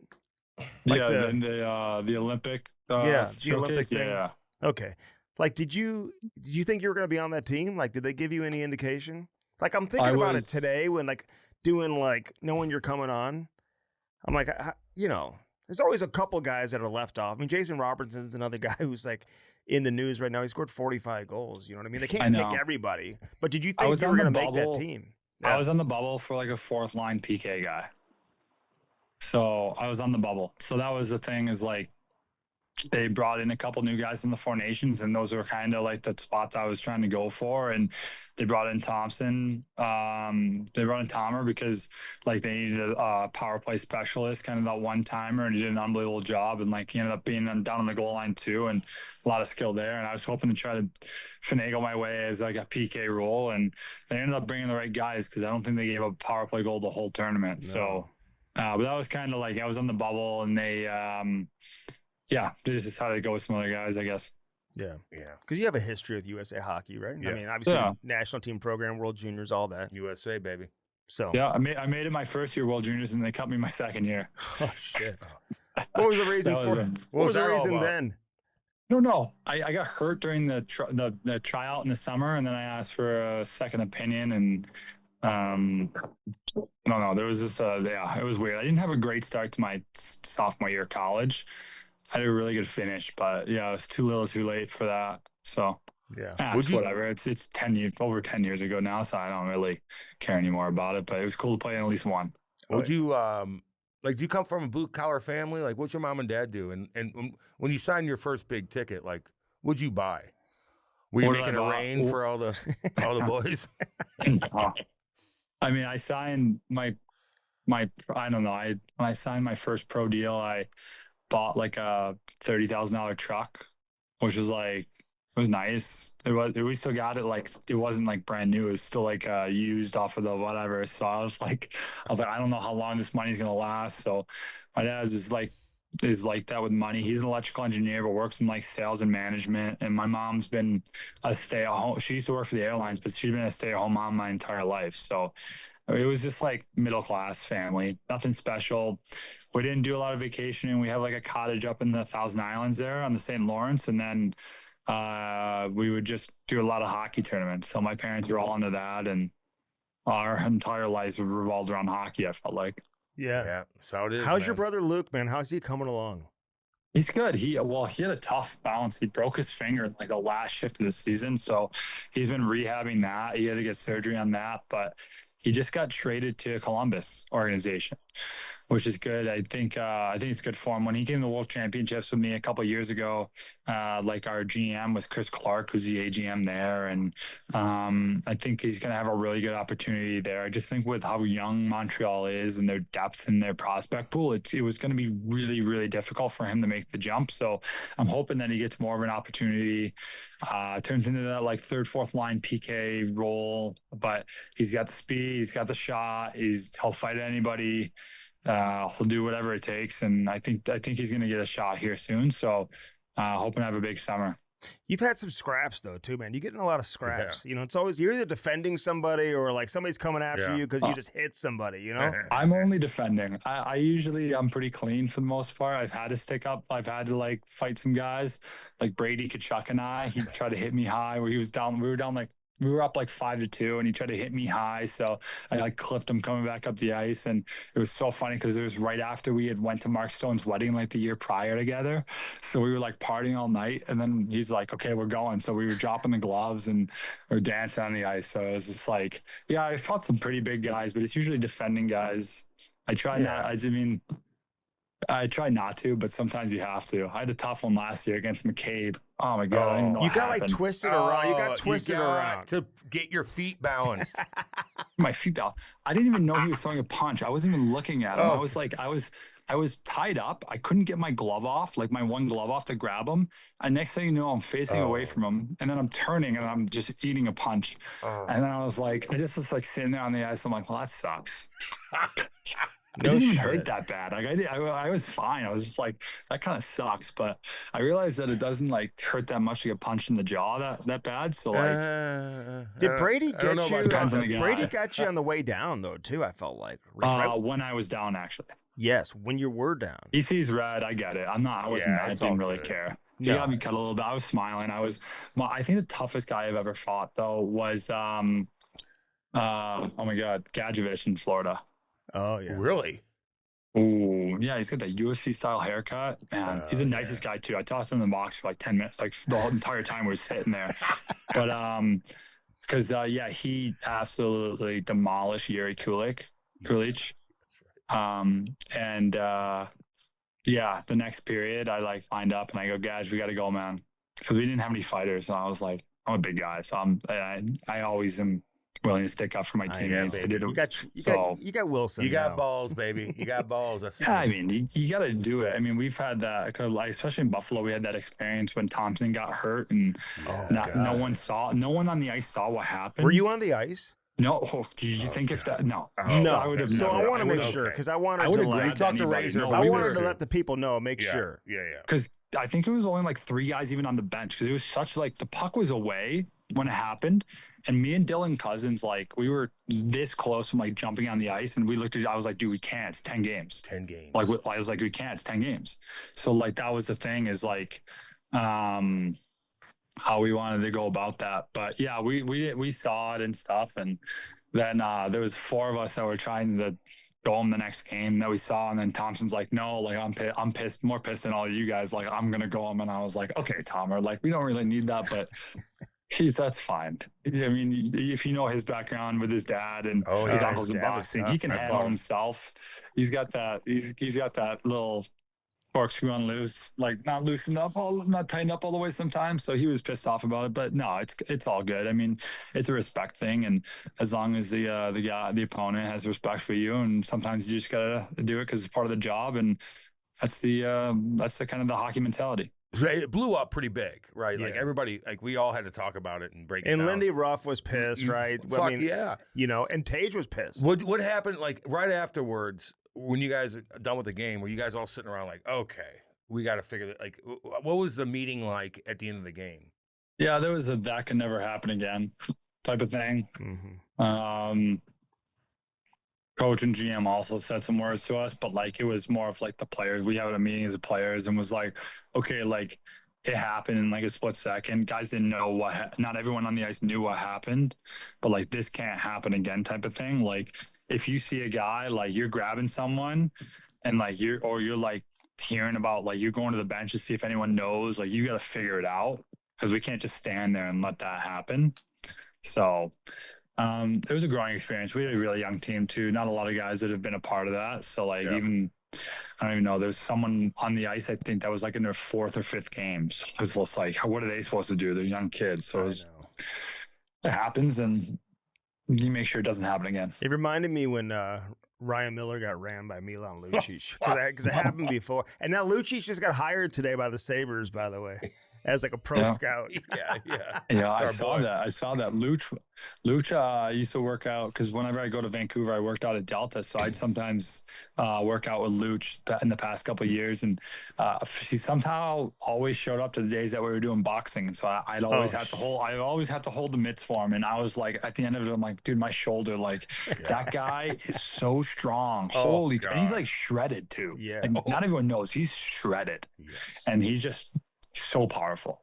His back is gigantic, like a cinder block. Like he came in here live, and I'm like, I'm touching him like a weirdo. I'm like, can I touch you? I'm like, Jesus Christ. Yeah, man. Like, yeah. Anybody like, okay, because the down years in Buff, man, like it was tough, and you know, you got guys that work for the team and stuff like that. You got fans, but anybody like kept chirping, where you're like, okay, fucking, this is enough. Maybe like Razor or whoever, like. All these alumni from the Sabres, I mean, it's such an easy target to chirp. Like, was there any time where you had to put your foot down and talk to somebody and be like, hey, enough's enough? No, you know what? Like, I think we did a really good job just saying screw the outside noise kind of thing. Like, even when we were having, like, the year that, it was like one of the years that we missed by, like, 1 point, and we just were, like, having the most fun ever, we still had a lot of fun. There's the years that like we missed by a good amount. It was like, man, we were pretty miserable. But like, if you're not like producing, if you're not playing well and you're not doing this, it's really hard to like stand up for it and like be like, hey, like we're gonna figure this out, because like we haven't in a long time. And so now sitting there saying like we figured it out, you can't get chirped anymore. You can't be like, oh, you're on that really shitty team. Well, I was on the team that took them back to the playoffs. So that's right. Like I said, it's pretty special for our group, especially the group that was there for a long time. And, but yeah, no, I don't think it was too big of an issue. We still had a lot of support. I think it was more just the fans just didn't show up. Like they didn't want to come to the games because of like, we weren't selling out until like this season. We were like, it was the only time we sold out like consistently in the second half of the year. Yeah. Great fan base, man. If they win. Is Josh Doan, is he as nice as his dad, Shane? Is he perfect? Oh, yeah. Although awesome. He needs some like swag. Like they had him up on the stage during the draft with like the Bills player, and he's like trying to have rhythm. He's like, the other guy is like, "What up? Let's go!" And he's trying to follow along. Yeah, guys, come on. Things are good. Yeah. You know what's funny is he runs like the music in the room and everything like that. And he's like super energetic. So I just felt like he wasn't that comfortable up on stage, rightfully so. Does he cuss? Because Shane will not cuss. Is he with Jesus? Not really. He doesn't really cuss. He does. But no, but we were at Byron's wedding, and we had like we've tossed the draft on. I'm like, oh, we're like right after the ceremony, and when they were doing the pictures, I was like, let's put the draft on. And then Donor's up there with Deion Dawkins. And we were like, what? And then Tom was like, hey, let's FaceTime him, because they like got off stage. He answered the FaceTime. He did. We were all FaceTime, and we're like, dude, what are you doing? Like, what are you wearing? And he was like clean shaven, which was funny because we've seen him with a beard the whole time. But yeah, it was funny. It was he's such a nice kid. He's unbelievable teammate. I loved being around him, even for it was only a year, but I felt like we've known each other for years. Don't you like those kind of guys that are just uplifting, positive? Yeah, they do the work right hard. Thing. Like I look at them. There's always one or two every team I played for, and they always like wanted me to be around them because they felt like I was going in a different direction. They want to bring me in. You know what I mean? Like you got to have those guys around, right? Yeah, no, he was unbelievable. He was so good for our group, and he's still finding his way and everything. Like, but he just took off with our team, because I thought our team was just like, you just come in and you be yourself. That's all we wanted. Yeah. Don't overstep. Don't try too hard. Don't do anything too much, and you'll fit right in. And that's kind of, he's perfect. He's the culmination of that. And it was incredible. And he had a lot of success on the ice too. And I'm so happy for him, because he's such a nice kid. You should go to Ovi the first time you see Ovi and be like, hey, This is my stick. Fucking give it to me, baby. I dare you to do that, dude.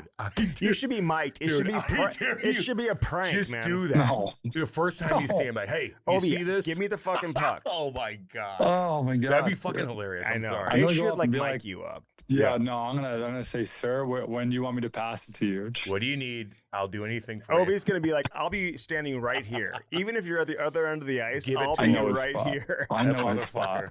If we end Oh, up playing together, I know where he's gonna be. Oh my God. You like gotta it. hook him up, dude. You got to. You need to be able to know. tell your kids you play with Obi. Shit, Yeah. yeah. Ovi stories. Man. Ovi stories. How's man. that Zach Benson? I know he signed, and maybe that led to them not having the money for you. I don't know, but he played great in the playoffs. He's a good kid, isn't he? Like, what do you think of these kids that come in nowadays? They're Benny confident. is, Yes. He's one of the most. I don't even know how to say.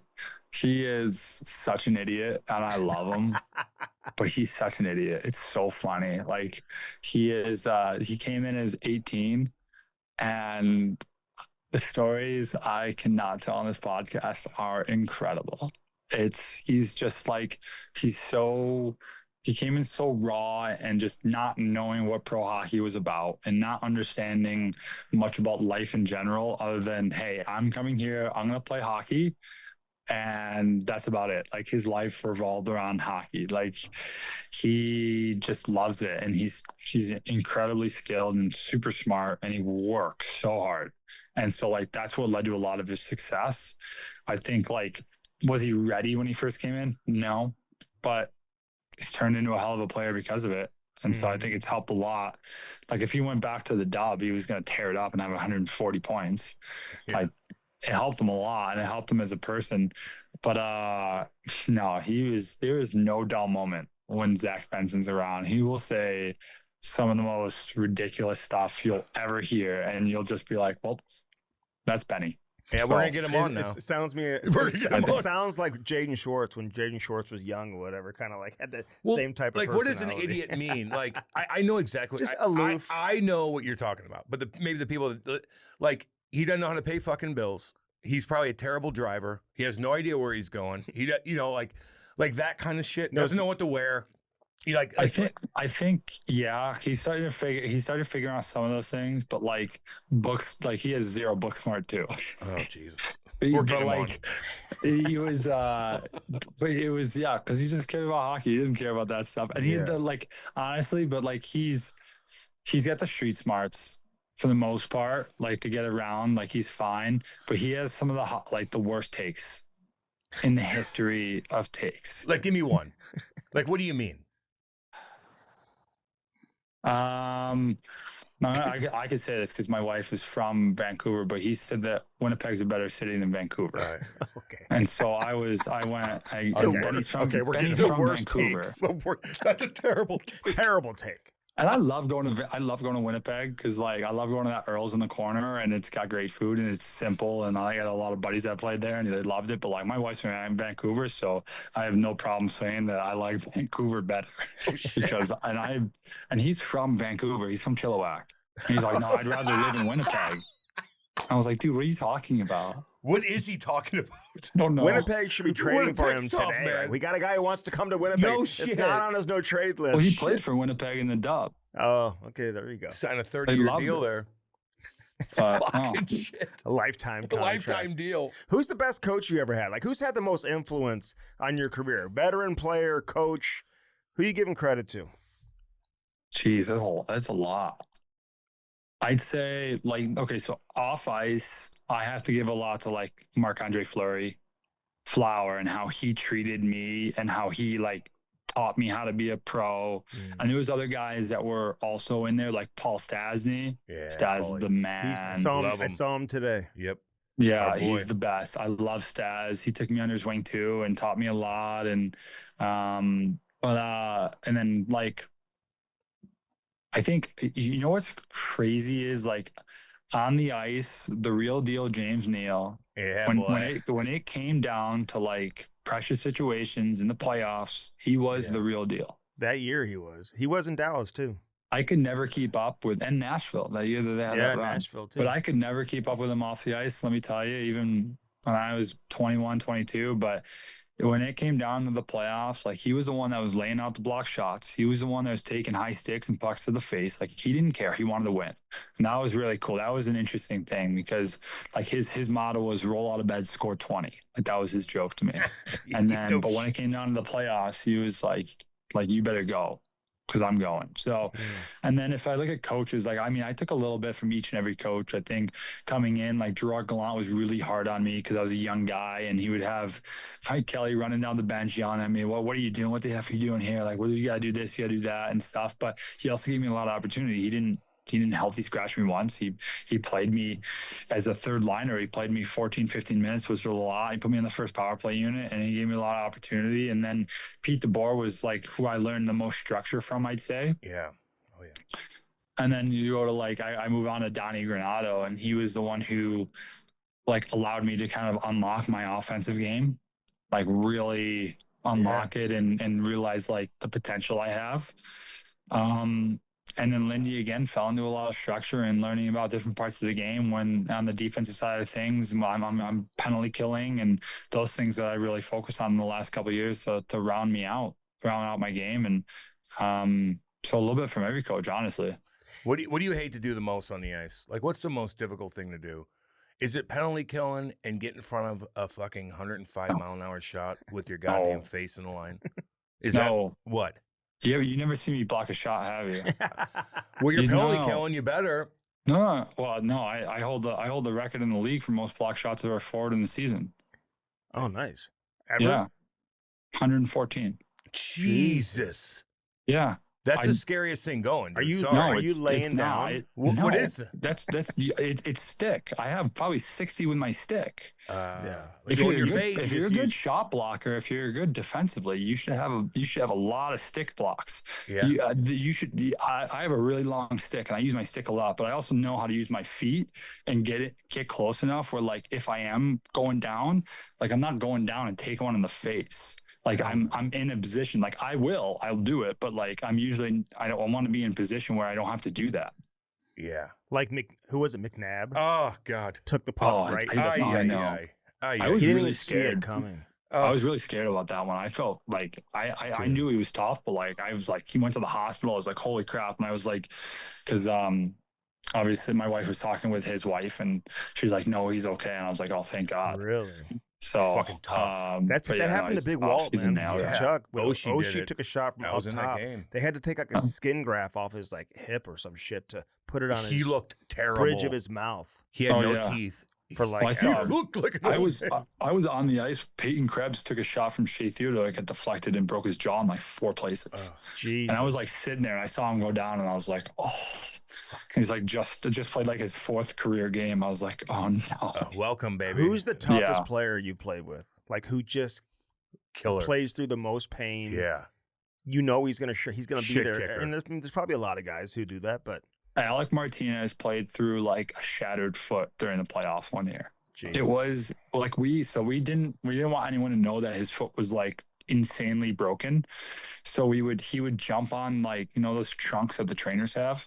Yeah. They would push him into the away game on a trunk. Oh God. Can't walk on. He's smart as shit. He like breaks everything down on Twitter. I want him on. I've talked to him a couple really times. Smart. Like I love Marty. Was he always like that? Like he should be a coach, although he probably doesn't want to like deal with all that. But he could run a team or something. Like this guy's pretty intelligent.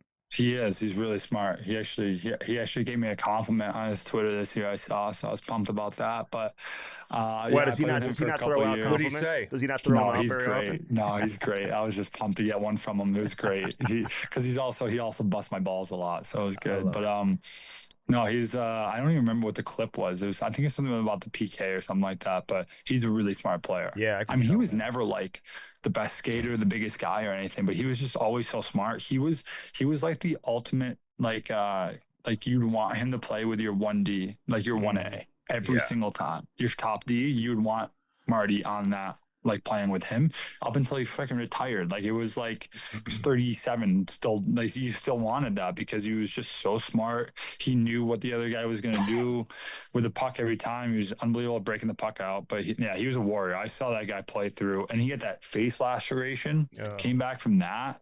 That was crazy. He had a bunch of different random like side effects from that. It was brutal. I felt so bad. He almost had to retire from it, but ended up coming back. Man, he scored a big time goal, man. Oh, He's yeah. good to go. You kidding? Was Robin Leonard there when you were there? Lenny was there. I saw a few different sides of Lenny when I was there. I love Lenny. I love Lenny. We had him like Lenny's true self. I love him. He's always had some issues, and I wish I hope his health is doing okay today, and because he's been through it. He's been through it, and you never want to see guys go through that. And I hope his family's doing okay too. Did you ever know that he was into like fucking snakes and shit? Like, you think? Oh yeah. We used to play video games a lot together. We used to like play Warzone like during the bubble and stuff like all the time. So he would talk to me about that stuff. Oh, I'm sure. He's actually like a really smart guy when it comes to certain things. He travels the world. We had him in the middle of fucking Czechia. He's like Egypt or some shit. I know, like just traveling by himself and a couple of his buddies. I think they're walking. But he's interested. He just like signed a deal though, and he was like ripping his contract. He was like, "It's a fucking joke. I should be making more than this guy." Oh, he's funny, man. Oh man, he is no filter. He has no zero filter. I know. I know, but we like that. We like it. Hey, we'll let you go on just a couple more, man. You've been great. Man, dude. Appreciate it. Hey, I'm curious because the U.S. program, like, what was your experience there? Like, all these guys who play in the NHL who have kids going through it, like, they're all leaving now because, like, you can go to the OHL. Yeah. They have great, resources with these OHL teams, great coaching, great development, great facilities. They pay for the parents to come in and travel, and they can still go to college, which was the difference when you were there. You couldn't go to the CHL and then go to college. How do you see it? You think they need to evolve? Are they still stuck in the times? I mean, it's been a while since you've been there, so. I think, I haven't. I don't know. They're still putting out some really good players, but I mean, I like it. I think that they should have like a Canada version and a US version, and I think the OHL, WHL, and the Q and the USHL should all be one league. Yeah, they should do one league. They should have different tiers, and it's all like all organizational, and you move up and within those tiers, and that just and it would prevent it from jumping ship. And then you can use the NCAA. You can bring in Canadian colleges if you can, like the bigger ones, into the NCAA with hockey, because I mean you have some smaller Division I programs in the US already that probably some Canadian colleges are bigger than. So I think it could just be like it's never going to happen because Hockey Canada and USA Hockey are never going to work together enough. No. Oh man, they should do it could be done. The NAL should be the entire North America. It should be all of North America, and they should just clean it up, because it's like, I feel like it's turning. I'm gonna probably piss off a lot of people when I say this, but like youth hockey is like going down the drain right now. Dude. It's turning into like all these academies, and it's a big money grab in certain things. And these parents are like, if you don't have money in hockey right now, your kid's not gonna be able to go to this certain level, because like in Syracuse, like I was able to grow up and play AAA hockey. Like to play AAA hockey, like I would have to play in Syracuse 1 year, Rochester another year, Albany 2 years, two hours down the road the other way another year, go all the way to Buffalo, live with a billet family, all before I'm 14 years old. And like, why do you need to do that? Like I played juniors in Syracuse right before I played for the U.S. program. Like that's great. You should be able to play for your local team up until you're 14. And then you should be able to move, maybe 15, maybe the year before your OHL draft or the USHL draft and stuff. You could go play for a club team. Like I get that. You're going to have to do that in certain situations depending on where you live.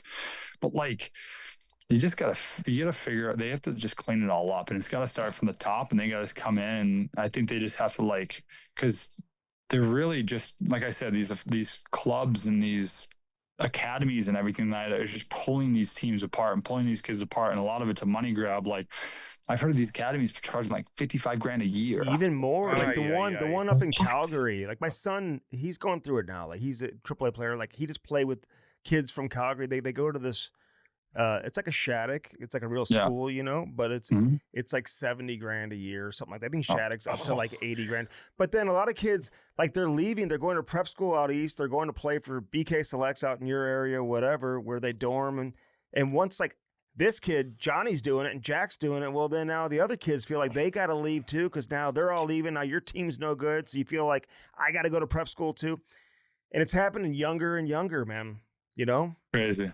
It's crazy. I really wish there was, because I had a buddy who played for the Syracuse Crunch for years, was like getting involved in like Syracuse Utah, and he's like, what do you think about coming in on me? Like, we got to save this one rink. And I was like, dude, like you are entering like the worst time ever. Like you got to wait for this, like all the stuff from like college, like major junior being allowed back into college, I think is going to have this huge trickle down effect, and everything's going to have to realign itself before, and they have to like figure some of these rules out, because it changes everything. If you make a major change at the top, like if the NHL split into two, it would affect every league below that. Like that's how it goes. And so I don't know. I just hope like we try to grow the game, and then I just feel like it's too expensive right now. I really wish there was a better way to get it, like to get kids into it. But like it is a very privileged sport, and it sucks that it is. Like I wish. But what sport isn't? Soccer's fucking expensive. Baseball, people are bitching about baseball. No, 100%. I think all of it. I agree. I think basketball the same thing. Same shit. Well, basketball travel, yeah, but you can go to a local court, and like you can't go to like a local rink for free. That's the thing. There it is. It's equipment. It's equipment. And we have a sport that you need equipment. They're like, my kids, I had to buy him gloves. He's 10. I bought him yesterday for this. They were like $230. You probably got a deal. Let's be honest. Okay? Just for gloves. You know what I mean? Like, and I guess you don't have to buy the $230 gloves, but like at the same time, protect his hands like everybody else has it. You know, it's just like everything. His sticks for 10 years old are almost $300. You know, I'll tell you what. My son, I don't care. My son will never have the best of the best sticks, skates, gloves, helmet. Never. I will always have at least one down that's a little bit cheaper, because like he's got to know that like you have to respect this. Like I grew up, like my parents are well enough to have put me and my brother in hockey. Mm-hmm. But not well enough where like we always had the best of the best. Like I used to get, like my dad used to have the pro shop guy print off like a new warranty thing so we can get another stick, because he was buddies with the pro shop guy. Like print off a fake receipt, and that's, keep that between us. But yeah, we'll clip that off. Like you used to be able to do that back in the day, and like that's how we'd get through. Like, and I was growing like crazy. Like I used to break the Easton skates in half, like because like we used to skate so much that like the boot would snap in half. Yep. And so what do you use now? Are you a Bauer guy? Are you a CCM guy? Warrior? Whatever? CCM, everything other than skates. I'm Bauer. Really? I cannot get out of my Bauer skates, and they have to. I was like one of like 5 guys in the league that was using the old type of boots, the old Nexus boots. Now they're making me change. I'm like dreading it. I haven't even put them on yet. I'm still skating my old boots. I'm like, I got to break these in. I'm like, damn it. You gotta use those fly lights. Oh, the CCM would be great to get into too, but I've never been comfortable in those because I used such a soft boot growing up with the Eastons. It's really tough for me to get into a stiffer boot like the CCM. It's wider too. Do you get any endorsements in Buffalo? Like, were you driving a free car or anything? Did they hook you up in any way that way? Free wings? No, I did that in Vegas. I got a car. That was pretty cool. I used to go in and sign a box of pucks or do like a signing with them, and then I get a car like for this year. I used to get like Fiat? Like a Tahoe, like a really nice, like brand new Tahoe for like the first 5,000 miles. And as soon as right before it hits 5,000 miles, you trade it in and get a new one. Right, baby. Really? It was great. It was awesome because they called them the demo cars. So that's what they did in Vegas. And then in Buffalo, I did like Dave and Adams. I had a deal with. They're big, the memorabilia card company. I also did one with, and everything I did, I actually included my foundation. So that was something that was really cool. Every endorsement that I've done in Buffalo, especially, we did my like my foundation as well would get a kickback. So like part tell of it us would go about my your foundation. foundation, dude, before we let you Chucky? go. Yeah. So it's called the 89 Foundation. When you say 89, Alex Tuch, 89 sounds like 89. Didn't come up with that, but nice. Yeah. So the 89 Foundation, we started off with 2 main pillars, and that was for pediatric cancer patients and children with special needs. We've also recently included underprivileged children. So we do anything from like, we've had a toy drive the last couple of years. I always do like 10 10 games, I'll buy a box and I'll bring those kids and they'll sit in the box for the games, and then we'll do a meet and greet afterwards. It's about 20 kids or 20 tickets. And I do like 5 groups with special needs and 5 groups with pediatric cancer patients. So like I'll include some other groups in there. So we've done a couple different grants and for different places. I did one in Syracuse for a 3-year grant with $120,000 for their outpatient program for their special needs. And like they do a lot of stuff with like autism and everything in the Upstate Medical Foundation. So yeah, we just did a $50,000 donation to the NICU in Buffalo that pretty much saved our son's life right when he was born. Wow. But it's a lot of it's like we try to like raise awareness, use my name and my image. We would sometimes like do money, and just like a lot of it's like underfunded programs.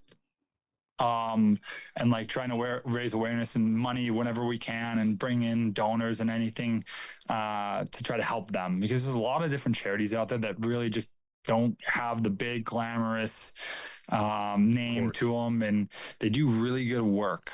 And they don't always get recognized, but we try to bring light to those organizations and also give thanks to them. That's God's work right there. I love it, man. Hey, I'll tell you this before we let you go, man. You got to look up Patty Maroon's brother, Phil. Because you look just like him. No. You guys are fucking twins, and it's creeping me the fuck out so bad. Kind of talk alike, too. You guys are identical. I don't know. You're related to Patty Maroon somehow. You must be from St. Louis, dude. Well, hopefully he's a good-looking guy, or else I'm going to be really He's all right. Hey, Tucky the man, why dude. number 89, dog? I always wanted to ask you that, though. 89. My dad was a big Mogilny fan. McGillney, baby. baby. Fuck Right. yeah. My dad was a big Mogilny fan, yeah. Boy. I love it. Hey, listen, all the best in You're the Washington. man. You're going to be a great fit out there. Congrats on your deal. Congrats on a great career. Everything you've done up to this point, man. You got a lot more going on, too. Enjoy the cool weather out there in BC, too, man. Yeah, So- enjoy everything, Tucky. And good luck with the baby. Film yourself going up to Ovi for the first time and say, give me the fucking I want you on camera. Tucky, just do that. Be Tell the goddamn Washington PR staff. Let's go. hilarious. It'll be hilarious. Then he'll stay and be like, I'm going to fucking score 50 this year because of you. Tucky, you're the man. Love you, buddy. Good luck. brother. We're rooting for you. Thanks for See having you, me. homie. Be cool. All right, that was Alex Tuch. Great stuff from him. Man, he was as cool always, as shit, man. Wish him Patty the best. Maroon's brother, you mean? Oh He my does gosh. look like him. It's unbelievable, man. Great player, though. Fuck, he's a good player. I've always liked him, even going back to his days in Minnesota. We didn't get too much into his Minnesota time, but Well, how long was he there for? not very long. Yeah. But Couple he was games, right? drafted by them. Yeah. Then went to Vegas when they're too long, but Yeah, and Buffalo, hometown boy, coming home. I watched all. Yeah, he's special, man. Mm-hmm. He's on a big ticket now. Ovi's back. Like shit, he's got a good situation in Washington. You know what I mean? Washington. He was cool, down to earth guy. Yeah, You no, know, he was great. Like he felt like he was like like excited to be on a podcast kind of thing. You know, we evaluate. no, all he these was cool. guys. So, all right, Yeah. so what's your Were you looking at Ty? yeah? What's your prediction? What? Anaheim matches or no? Yeah, Okay, I already said that they are, and I said Utah is too. you did. Barry, yeah. Then yeah. why'd you ask me? I'm just asking your opinion. You better sign. I can't confirm Anaheim, but I can pretty much confirm Utah. Okay, but the Anaheim's a big dog one. Like Yeah. that's 18. Are we gonna let him go? I don't know. Good luck man. finding another one. I know. What do you want? Next 10 4 years. first-round picks? Just pay him 18. You just gotta do it. Pay him 18. And then you know what? In 5 5 years, years, you can 18, renegotiate and whatever. Or 5 it's years. not And the cap's going up. right. Like whatever. Right. He's going to be one of the best centers in the league. Yeah, no doubt. He's already kind of there. It's pretty fucking good, man. All right, so Sorry, that's what you have to do. Stiefel brings us the Camera Stroke Podcast, where Yeah. success meets success. Damn right. The interview is brought to you and recorded live in our Window World studios with JB and the boys. Window World, windowworldstlouis.com. 800 get Windows, 800 get Windows, 800 get Windows. Get the Windows and get them today. Get him now. Don't forget Now. about that 4th of July special going on right now with Jim Butler. And look for our Jim Butler Powerhouse clip of the week we put out each and every week on Always something different. our social Yep. media. They've got that 4th of July sale event, though. 0% financing for 5 years plus no payments for 90 days on new 2026 Chevy Equinox. It's a nice car. Yeah, those are nice. The Trax and the Silverado 1500. That's what I got, baby. I Hell got the yeah. turbo booster in that bad boy. Hell yeah, baby. I love it. So get the Jim Butler Chevrolet. The Chevy Powerhouse, yeah. Do it today. Shit kickers. Check out buy all their from them. inventory online as well. Blue Note Roofing, 314-920-5713. Storm damage, call David Novak. Oh, today. you got He's storm standing by damage, waiting dude. for your phone Oh, call. my God, man. Storm. Window storm. World, 800 get windows, 800 get windows, 800 get windows. There you go. Spas and more. Who puts the eye on spa? Spasmore. Spasmore. Angie has 2 I want that locations. cold tub Get now. that hot tub, get the cold tub, get the sauna. Yep. Get all 3. And EasyTigerAZ.com. Easy Tiger Cannabis, baby. All right, we thank everybody. Thank you, guys. Here with Half Coast Studios, Maddie. Everybody, hope you enjoyed Alex Tuch. Maddie, what up, baby? Fresh interviews and conversations coming your way each and every week. Here on the Maddie, Chemistry Podcast GTA all 6 summer coming long, out in fucking November, baby. Me and you are going to be fucking teamed up, killing cats. GTA 6 going to be unbelievable. Okay. Billions of dollars. Nice. Billions. Okay. I'll be playing against All right, let's see. USA today, Belgium. You guys will know when this comes out tomorrow. Spain and Portugal. You got my top 5. Let me know who I'm missing out. Who's in your top 5? Let me know on social media. Peace. Yeah. See you, dudes.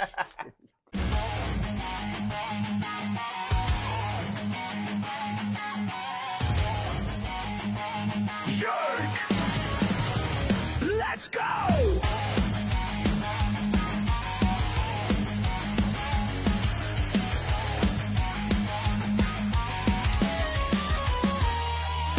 Cam's a shit kicker, 2 bombs in the lead. Soul dragging cougars, no time for fatigue. And he's a shit talker, stirring up the show. Never played a shift, but he's ready to go. My check for check, here comes show. Cam throws hits